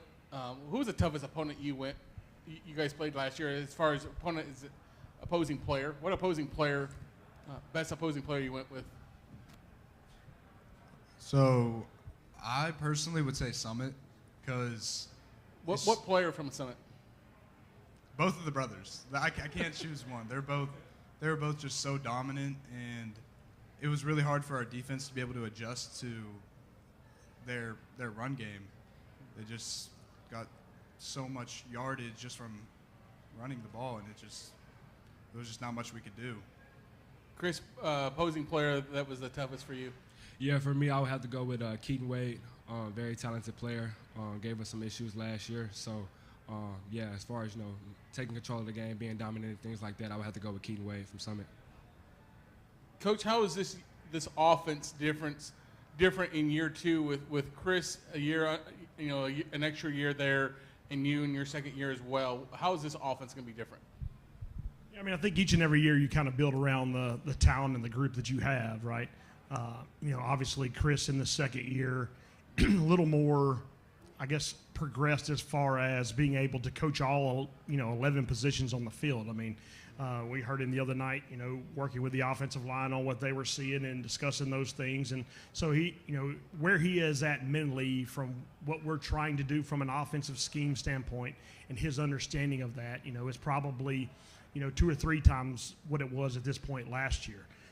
So, excited about, having a bunch of guys, right? Last year when we needed to make a play, people expected Lee Millette to make it or expected Chris to make it. I think with our receiving core this year, we have a bunch of guys who are all stepping up and making plays, and it almost makes it a little more difficult, right? As opposed to knowing we're going to try to force the ball to Lee maybe, we're going to spread around to the group that, Chris has deemed the ninjas. So, and we return both running backs, so we're excited about where the offense is going to go. Chris, Coach was telling me, you pretty much every play, where every person on the field, what their duty is on that play. How do you know that? Is it just a matter of just lots and lots of film, or how do you learn all that for every play, what every position is doing? Well, it starts with the film, watching a lot of film, going over plays with our offensive coordinator, Coach Duncan, and things like that. I remember when I first got to Ravenwood last year when I transferred in, my first time meeting Coach Hester, we had a conversation, and he told me to drop, some of my favorite concepts, some of those concepts that I ended up drawing up that day, they're in the playbook now. So just getting really familiar with the offense, getting comfortable and things like that. I've grown a lot since last year. Spent a lot of time, just watching film this offseason, just trying to build a chemistry with the new wide receivers and things like that. So when you put all of that together, that goes into me, having a better understanding of the playbook this year, knowing where everyone needs to be. Coach, I think gave you a lot of credit the other day when I talked to him, is that your recruitment is back open, but you're not allowing that to be a distraction with the season coming up. Can you talk about why you're making sure that, you went to Vanderbilt Friday, you went during the day, and you were ready to scrimmage at 5:30, 6 o'clock? Well, my main goal, my ultimate goal for the season is to win state. That's my main focus. The recruiting stuff, that's kind of, personal for me and things like that. But I know what I need to be for this team. And, I'm going to be present every day. I'm going to do my best. I'm going to try to be the best leader I can be, help anyone who needs help and things like that. So I understand what it takes to get to the state championship game. And I believe in our team this year. So my main goal is just, focus on whatever I can do to help my team. Coach, we've talked, there seems to be not a clear favorite in 6A this year. As far as the last couple of years, we could say Oakland's the favorite to win. Whereas this year, I think you are one of 5, 6 teams that you got to think that, hey, y'all could make it all the way to Chattanooga. How much, as a coach, do you feel like, hey, this is a year where there's no one's really going to say this is the team, everyone's playing for second behind this team. Does that, I guess in 6A maybe we needed a breath of fresh air of not having a clear number one. Yeah, I mean, I think it's good for the game, right? Good for Middle Tennessee football, for the state of football, I guess, is so that each game is going to have that much more meaning. There's going to be a little bit more excitement, a little bit more hype against those games. We're excited about our schedule. Super tough, right? Opening up with NBA on Friday night, and then we play a Thursday night game directly after that against BGA, and then Franklin, and then Oakland, the 4th game of the year, followed closely by Brentwood. So, I mean, we kind of run the gauntlet to start the season. Then the back end of the season, we got all of our league stuff, and you throw Hendersonville in and JP2 with Kenny and those guys. So we're excited that every single Friday night our guys are going to play a memorable football game. There's not many teams in the state that can say all 10 weeks we have a chance to go out and compete against a team that can beat us. And there's a lot of teams, that call themselves good football teams that can't say that. They may have a game that's, kind of an off week or whatever. I truly believe that we could lose each and every Friday night that we step out there with the quality of schedule that we have. Coaches, Brad DeShiel with Dash to Sports Network. I cover Independence football, and good luck this year to you guys. I want to say a great year last year, too, by the way. And, Coach, this is a question directed at you. What do you're very successful. You've had successful runs just about everywhere you've went. You have a way of getting your players to perform for you. Is there anything each year that you come in that you try to bring something new, like to kind of up your game, so to speak? I mean, coaches, every year, okay, this is how I do it, blah, blah, blah, this is my thing. Is there anything that you could give us a little secret, say, no, you know what, I always try to look for something, anything like that that you could share with us as a coach? Well, I mean, I think if you're not adapting, then you're going to get left behind. I would think that, you know, you look at the great coaches over time in the collegiate ranks, right? And, you know, Coach Saban's kind of been the one to keep his longevity there. And I think if anybody, he's been the one to adapt the most. You know, if you look at what, you know, he had one of the greatest strength programs in the country with what he was doing with Scott Cochran, but then he found a way to make it better by looking at the analytics, looking at the data, and kind of now differentiating his strength program by athlete and by the things that they're trying to get on the field. You know, a lot of coaches, you know, you kind of get stuck in the mold of, hey, that's worked for me, I'm going to kind of leave it at that. But I think if you're going to, you know, make a career out of this, if you're going to do it for the long haul, then you've got to constantly be studying and kind of look to do, you know, whatever you can to learn the newest and greatest things out there and challenge yourself. But in the end, I think, you know, the best coaches, it all boils down to relationships. I think the relationships that you build with the players and their relationships with each other are what separate the good teams from the great teams. You know, if you see the teams maybe that year after year find a way to overachieve and do things that maybe people didn't expect them to do, those are the teams that have great team culture, that have great team chemistry, and in the end, those are the locker rooms that you would really want to be a part of. And that's what we focus on, really. Everybody kind of runs the same pass concepts. Everybody runs a similar defense, especially in our league. 90% of them look identical to each other. But in the end, it's about those relationships and how are we going to handle the bad times? Because bad stuff happens in this game. It's the closest thing to, you know, real life as it exists, because you have to depend on others to be successful. And how we respond when that bad thing happens is going to determine how good or bad we are. That's a great answer, too. Chris, I'll ask you a question. And Drake, if you want to get in here, too, on this, this would be a kind of a player question. You guys play Indy close every year, well, for the most part, every year. Last year, Indy dominated the first half. When I say dominate, we were leading at halftime. That's dominating for us, okay? When we play you guys, it's like if we're leading, we're dominating. Second half, you came out, lined 9 people up on this line of scrimmage, ran the ball, dominated the whole second half. I don't think you threw a pass the second half. Made the adjustment in the locker room, pushed us back, and just did a phenomenal job to win the game, and kudos to you guys. You lost some defensive players, lost a few offensive line players. So that, I think, when I was looking at your schedule, there's some guys there that are now have moved on. Chris, as a quarterback now, you know, you've got some new guys on the line, and you're kind of not necessarily in charge of them, but you got to work with them. How do you, coming into this year, you're senior, you're the leader, and you're also got people looking at you. How do you manage all of that, and then also use these, you know, because those are the guys that make your, I mean, they make you good, right? They protect you and make you good. Talk about that relationship with the O-line. How do you look this year on the offensive line? And then, Drake, I'm going to talk to you a little bit about maybe on the defense. Talk about that side of the ball, even though you do, you know, do the other. Well, first I want to give a shout-out to my guy from last year, Brendan Dickinson. He actually played in the game against Independence last year. I didn't play due to rest. But, you know, going into that second half, you know, he played a big part in the leadership role in us, you know, just going out there and, you know, just giving it all we had.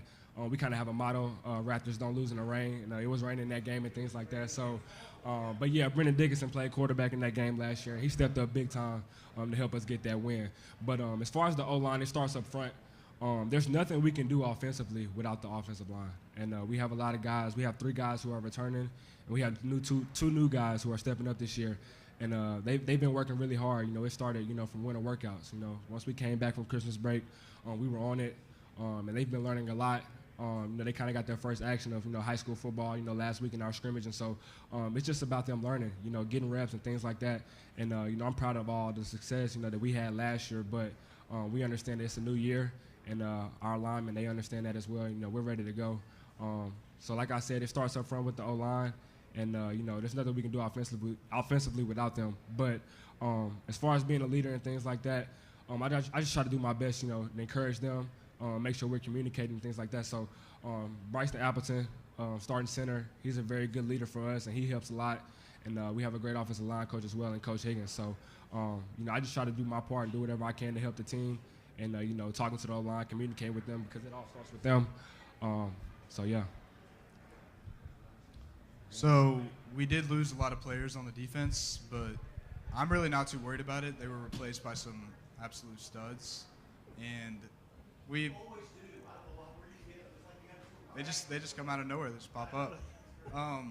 So we've learned from our mistakes last year on a lot of the play calling, and I definitely think this year we might honestly have a better defense than we did last year. Even though we lost those studs, we still got all the play calling down. So just gonna see how it. Chris, Tyler Palmatier with Main Street Preps. Your name has come up a lot tonight, even before you got to the podium. I think people are definitely remembering you and what you can do. But I'm just kind of curious, is there anything we've seen you throw the ball through the field goal posts? We know you can run. Is there anything you're better at this year? Well, understanding the playbook, being smart as far as my decision making and things like that. You know, a lot of people see the glitz and the glamour and things like that, but I feel like this offseason I really, you know, try to dial into the details and, you know, find other ways to, you know, improve my game. So, you know, just like I said, watching film with Coach Duncan, getting a better understanding of the offense, understanding where everyone needs to be on every single play, communicating with my teammates and things like that, and just taking on that leadership role again this offseason has been big for me, and that's really what I've been improving on. And for Will, you know, like the last 5 years, a lot of guys, I've been asking coaches questions about, you know, head injuries and concussions and things like that, and what keeps coming up is the way tackling is being taught differently. You know, it seems like that started like 5 years ago when that really started to come out. Are you getting any guys into your program now as freshmen that that already know that, or are you still teaching that from scratch, if that's something you're incorporating, I guess? Yeah, I mean, we believe that whether they know how to tackle or not when they get there, we got to start at square one just to make sure that we cover our bases as far as, you know, making sure they're keeping their head out of tackling. You know, I think it was the Seattle Seahawks were the ones that really kind of incorporated what, you know, we would call the rugby tackle, but a lot of people call it hawk tackling from those guys. But our youth program has been doing it for a long time. Our middle schools have been doing it. Most of our guys, that's the way they were brought up tackling at this point. You have a few guys who really relish trying to stick their face in there, and we try to, you know, continue to coach them to shoot their head behind and all the things that everybody's doing now. But it's all about the longevity of our game. You know what I mean? I hope to have a lot more years left in my career. In order for us to continue to do this, we got to make it as safe as we possibly can. And in my opinion, that's the number one place that it starts with tackling. So you would say that guys are coming in now, and it's not like it was 5. You're getting guys that come in, they have an understanding and even experience. Yeah, they definitely have like a basis of knowledge, right? That they have been at least understand the terminology. You know, when you put them in that first tackling drill of the year, generally they already kind of know what they're doing. Chris, like, you know, a lot of people have been mentioning you as far as top players they played against last year. I've seen video you throwing and hitting crossbars from I don't know how far out there. How far can we do it now? Are we at 75, 80? Or, I mean, how many yards are we away? Oh, man. Those videos are all fake, by the way, camera tricks. Yeah, it's all fake. No, I'm just playing, but I don't know, probably. I mean, I've thrown from 75 before. I threw it 75 yards my freshman year. It's not really an opportunity that I'll have in a game where I'll get to throw a ball 75 yards unless it's like a Hail Mary or something. So it's all good for social media, but, you know, I'm more into, you know, the real football stuff now. So how does that come a thing? When you say, hey, can I throw it 50 yards and hit the crossbar, how does that conversation start when that whole thing originated? Well, it kind of started back in the pandemic whenever I was training back in Dallas, Texas. We used to work out, and then we'd have competition with, you know, whoever the quarterbacks were that I was working out with that day. And we used to, you know, 3-step drop, move in the pocket, and try to hit the crossbar from like 30 yards out. So I kind of worked it for a long time during the pandemic, and now just, you know, kind of just having fun, making the game fun. I just, you know, scoot back a little bit and just let it fly. And is it the crossbar you're trying to hit or the uprights? Is it the crossbar? It depends. I try to challenge myself. Sometimes I hit the crossbar. Sometimes I aim for the upright. So it kind of depends on, you know, sometimes in practice we'll have a receiver and he'll be like, I bet you won't hit the crossbar. I bet you won't hit the left upright. And I'll be like, all right, cool. And I'll just see what I got. But, yeah, it's all, you know, all about having fun, making the game fun. So. And, Coach, you're hitting it from about 50 yards out. Is that what I hear? Me? Yeah. Oh, absolutely, 100%. Yeah.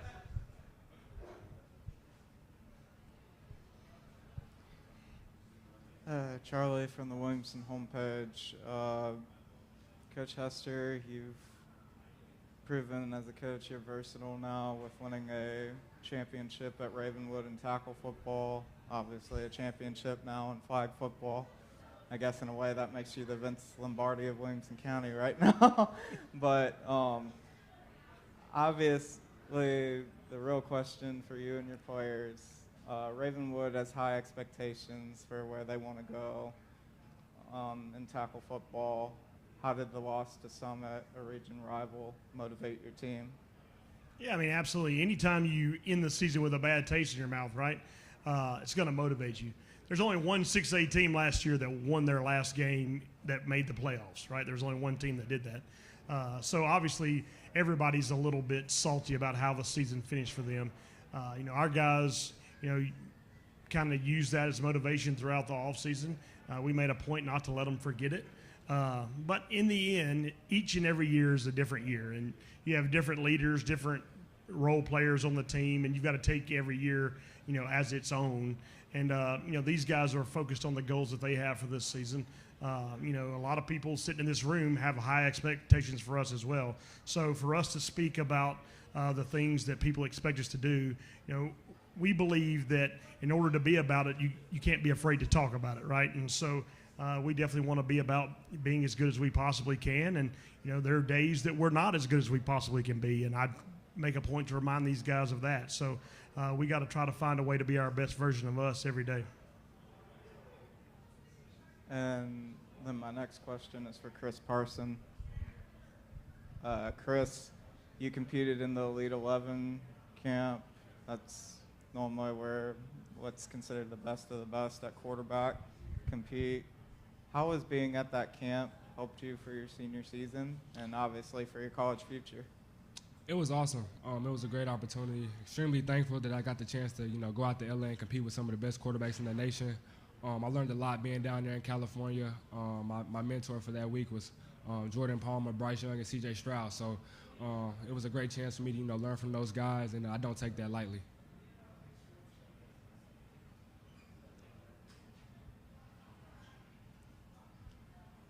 Chris Brooks, 615 Preps. This is for Chris and Drake first.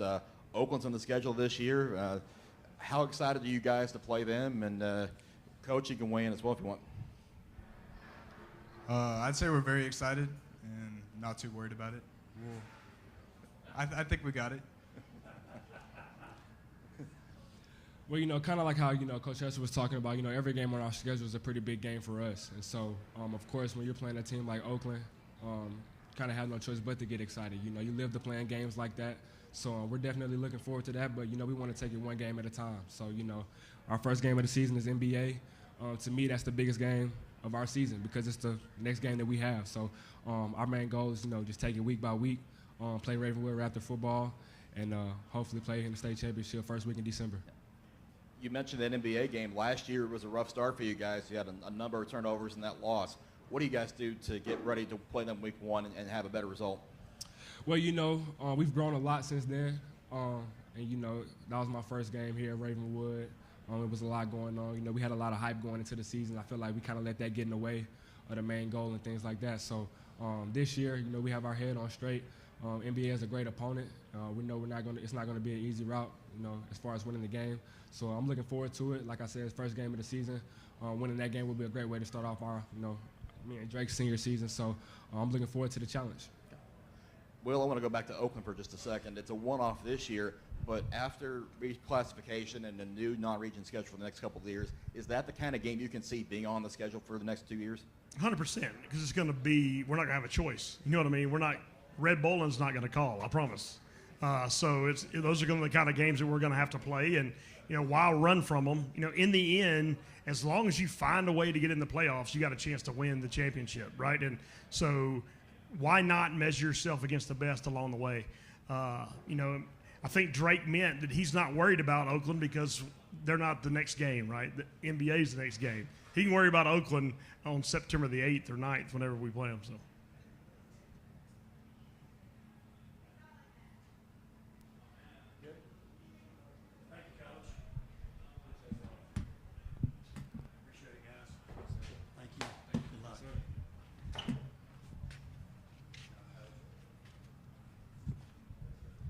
Thank you to Coach Hester and Ravenwood. Last but not least, we have coming up Summit High School, Coach Brian Coleman.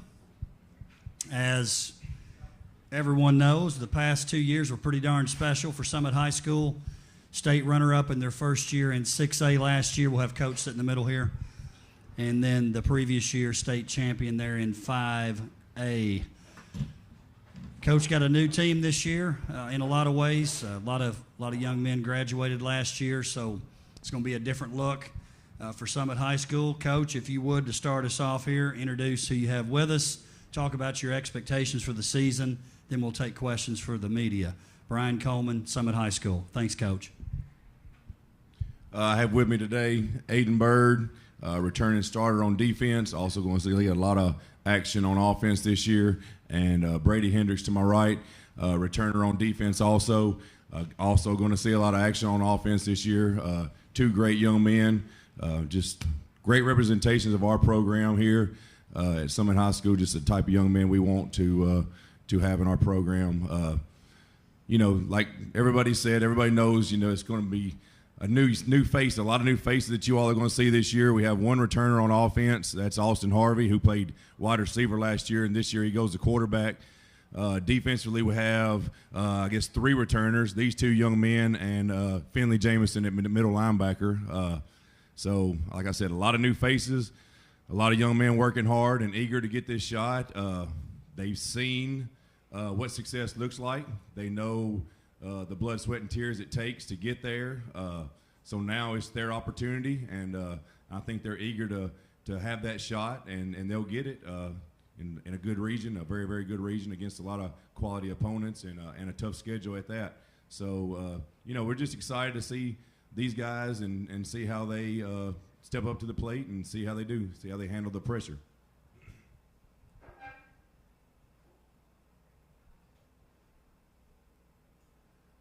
Any questions? Hey, Coach. Brad Yashiel with the Dash Sports Network. Hey, buddy. I'm still looking for a cup, a mug. I You're got trying to get one of Tate there. Matthews. Where's mine? I mean, really. Listen, man, congratulations on your season last year. Great game.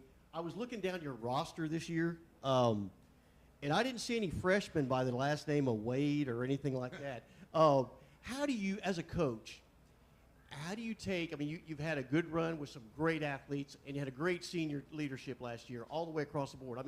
The Wades were good, but I could go down 2 or 3, 4 other guys that were a big contribution on that football team. Yes, as a head coach, again, I think one of the other coaches earlier, there's not a high school portal. There's not anywhere you can go to recruit this guy or whatever. It's you kind of get whatever comes in the hallways in the locker room, and you look and see what you got. You've got some guys playing on offense this year that are defensive players. How do you know what to do and where to put these guys in position? And when you're coming off a big season like that, how hard is it for you as a coach? Do you put more pressure on yourself, or you just say, look, here's what I got. Let's start from scratch. Let's go again. Talk about that just a little bit. Well, I believe even last year during the season, these guys were prepping and coaches were prepping for the next season. You've got these underclassmen, and you kind of know, where these guys are going to have to fit in the program. And as far as the playing time, we want to put the best 11 on the field, but then again, we don't want to wear them out too much. So, at certain points of a ball game, there's big moments in the game that, you need your best 11 on the field. So, and that usually goes along with the skill guys. We try not to, have the offensive line or the defensive line go both ways. But, if you're a good skill guy and you're needed and they practice both ways, so they get in shape and they know mentally that they can handle that. That's a lot in their heads. So, and we physically get them, in shape to get them that way. So, I guess to answer your question, it's like I said, just best 11 on the field, and they'll prepare themselves for it. Now, and you talk about the senior class before, and I mentioned in the beginning, these guys have seen those guys. 45 games in 3 years. Right. So they practiced a lot. They've practiced against, they've been the scout team guys, some of them, and have practiced against our first group. So, they know what it takes and the weekly preparations for each game. Aiden and Brady, let you answer these questions. What do you as a senior want to bring to the field this year and to the locker room? What is you're the senior, you're now the guy, you're now the Destin Wade. You're the guys that the coach is looking for to, that's why you're here, obviously. So what do you want to bring to the field? What do you want to bring to the locker room this year as a senior leader?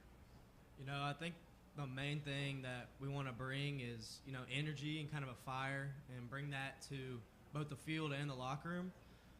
As a team, you know, I think we have a good replacement of senior leadership between, I mean, we have a few returning starters and everything, but I think everybody's filling those shoes very well. And, you know, we just want to play hard and play with a fire that nobody else has. Yes, we just want to fill the senior leadership from last year, and like you said, a few returning starters. We just want to continue the energy that we had last year, and continue that fight that we had, and the passion that we had with the team. Hey guys, Charles with the Herald. First off, for you guys, kind of continuing on here, if you guys could talk a little bit about the challenge and the focus in terms of just what it means to come in here. I mean, Coach talks about how you guys know what it takes because you've seen it the last 3 years, but what's your focus, and how is it as a team leader? For me, I think the biggest challenge is, you know, coming up in this program, we've always had those big roles to look up to and, you know, to figure things out from.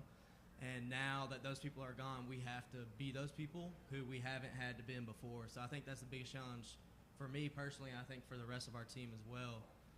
Just, you know, filling those shoes and being the person to look up to.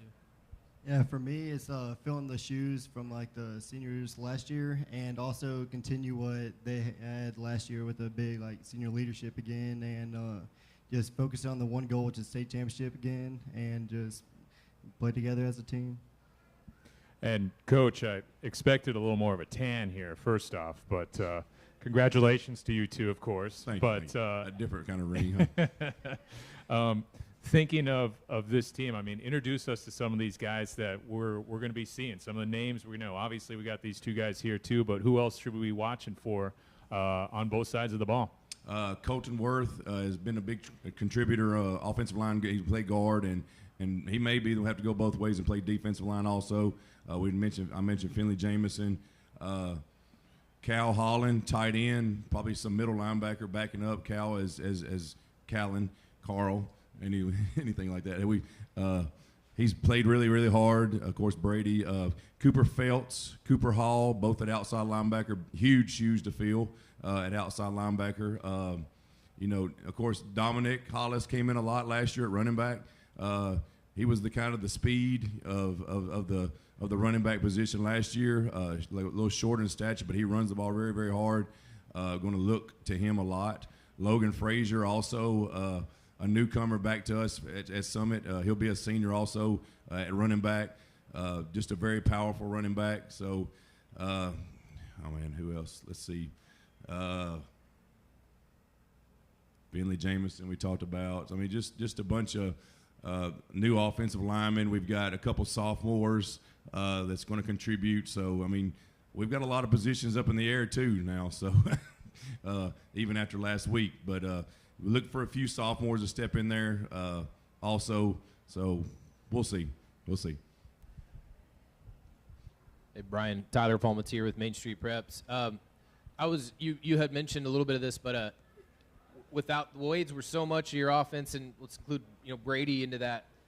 When you went into your coaching offices in between seasons, could you kind of take us into those meeting rooms? What it was like figuring out what this offense might look like? I know you said you were already kind of thinking about it a little bit ahead, but what was it really like when you sat down and started putting players in places and figuring out what this offense was going to look like? Well, we feel like as a coaching staff that this offense has morphed into something pretty neat. We started as a wing tee years ago, and we still have those wing tee concepts, but we also can spread it out also, and the offensive line pretty much stays the same as far as their the way they are schematically, how that works. So we really like what we've made up, I guess you could say. So, and we feel like Austin Harvey can do those things. You know what I mean? It'll look a lot different to other people, but I mean, as far as the reads and stuff like that go, we're going to keep it the same. The defensive scheme is going to stay the same. So we feel like, and we're always going to change our personnel now. In week 5, it may change a little bit. We may say, well, we're this team, and it's really early in the season. I mean, we went through spring. we've had one scrimmage, so it's really early to see the identity of these kids. What are they really, really good at? What's the offensive line good at? Are they good at jet blocking? Are they good at reaching? Are they good at pulling, kicking? You know, what certain things are they good at? Down blocking? What can these guys do? What can the quarterback do? What can the wide receivers do? What's our wing back good at? How good is our tight end? Do we need a tight end? So there's just so many questions that we'll answer later on. But as far as the beginning of the year, you know, pretty much the scheme is going to stay the same because, like I said, we feel like we've developed something pretty neat.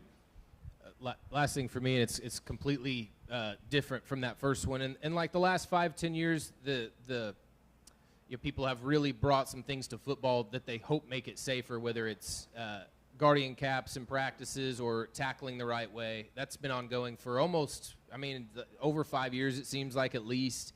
Have you noticed that the high school level of football has become safer, or does it have less of those type of injuries? Have you been able to notice any of that? I feel like it's become safer, and Coach Hester gave a great example. The Seahawks gave a video of the proper tackling, head-up tackling. I think that's one of the biggest things. And even these guys, every experienced team, every year we start off in spring, and we'll just line up face-to-face and just teach how to tackle. Just walking through with no pads on, nothing, no helmets on, just to teach the proper technique. I think that's the biggest thing, is the proper technique in tackling and blocking and things like that. You get into these earlier programs of kids that they just want to smash heads, and you cringe at the Twitter videos you see of some of these kids, and you're like, no, please just stop that. Don't ruin the game.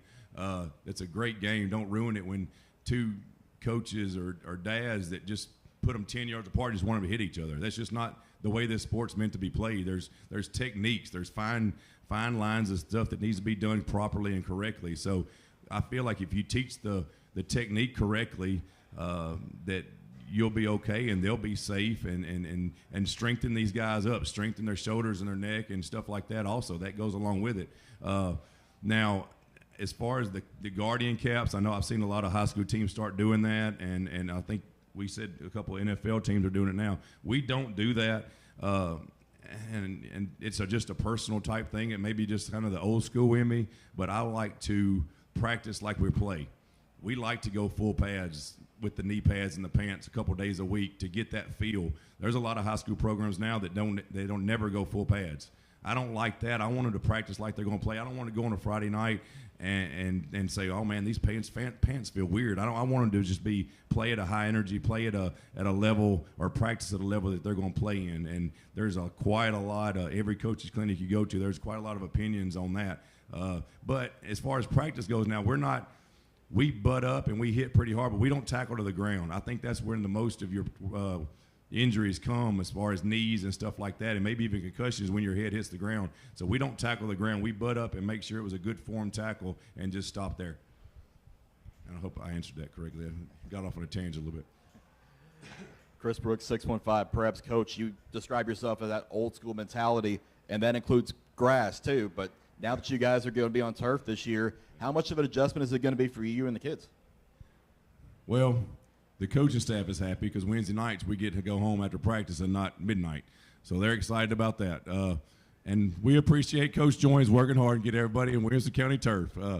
But, yeah, we like the grass. We took pride in the grass because we were a little bit different last year, and we took pride in that field and the grass and the playing surface that was there. But now now we get to practice on it, so they'll get used to it just because they'll practice on it all the time. And I guess, 8 out of 10 of your opponents nowadays have turf, so you'll get used to it.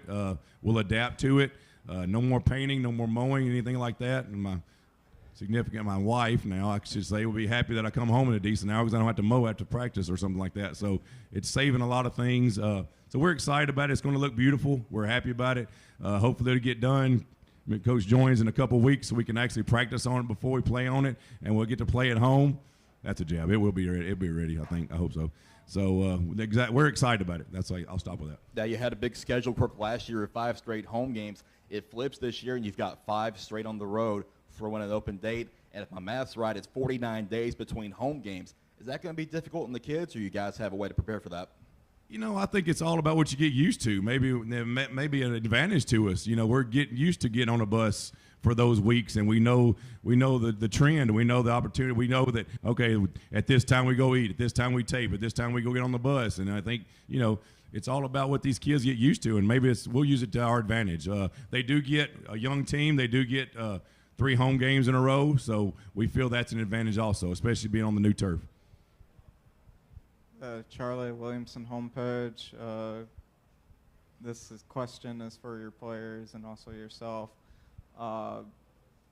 Last year for you guys was special, making it to the state championship game in your first season of 6A. How special was that season, and what are you hoping to build off on, obviously, this season? This last season was very special.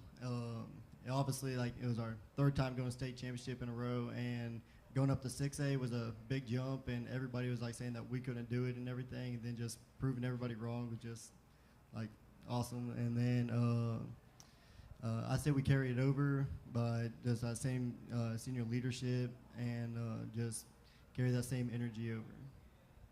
Yeah, it was obviously very special going back to back, I guess, state championships. And I think I agree everything that Brady just said, but one more thing was I think it gives us, some energy going forward and kind of maybe a little bit of redemption kind of hoping to come this season. So.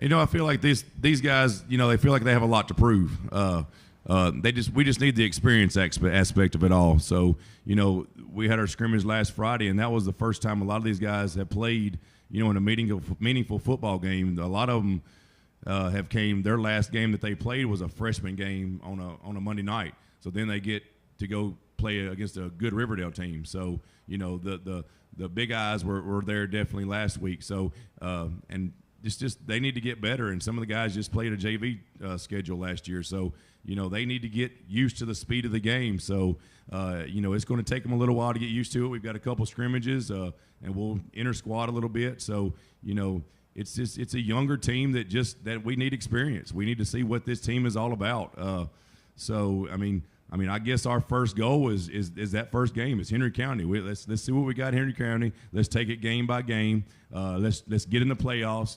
Top 4 in this 6-team region is quite an accomplishment. The teams that are in this region and the players that are in this region and coaches in this region. So, just a step by step, they just need this experience first.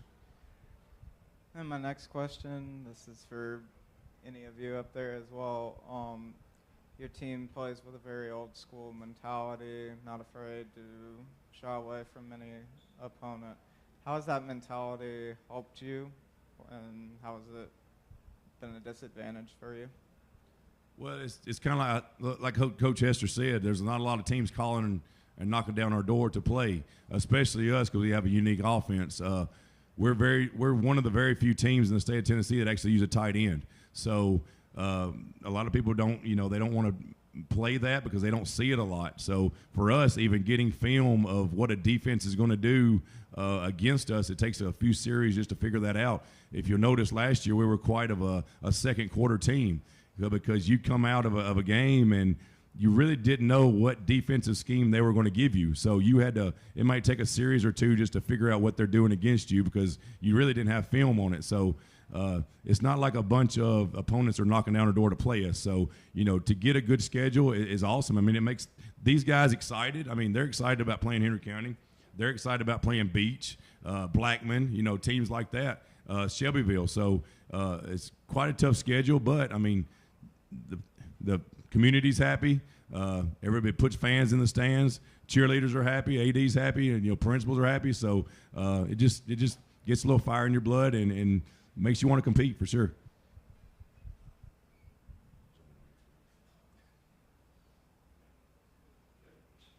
Thank you, Coach. Thank you. Appreciate it. Good job. Thank you, guys.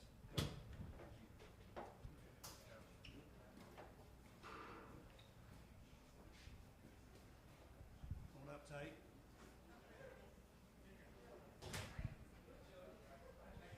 All right, that wraps it up. Tate Matthews, you'll come on up here, Tate. Tate's shaking hands, kissing babies, doing all those things. Tate, it's a wrap. As you said, August 1st kind of got us started.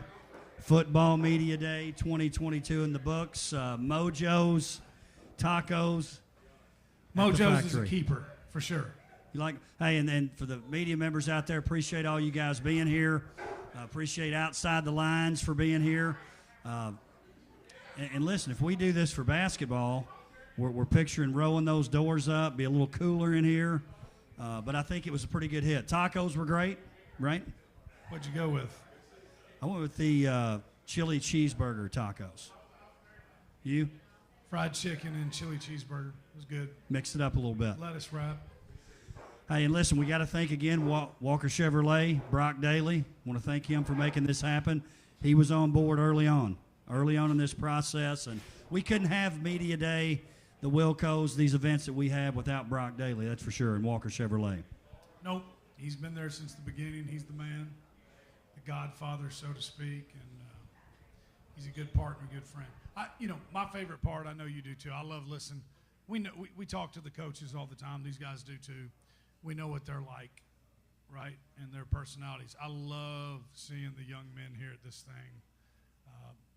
They never cease to amaze me the way they're able to come up here and speak and, do a good job with it. I don't know that I would have been able to do that at 16, 17. It's kind of funny because we never be quiet now, but back then I wouldn't have done it.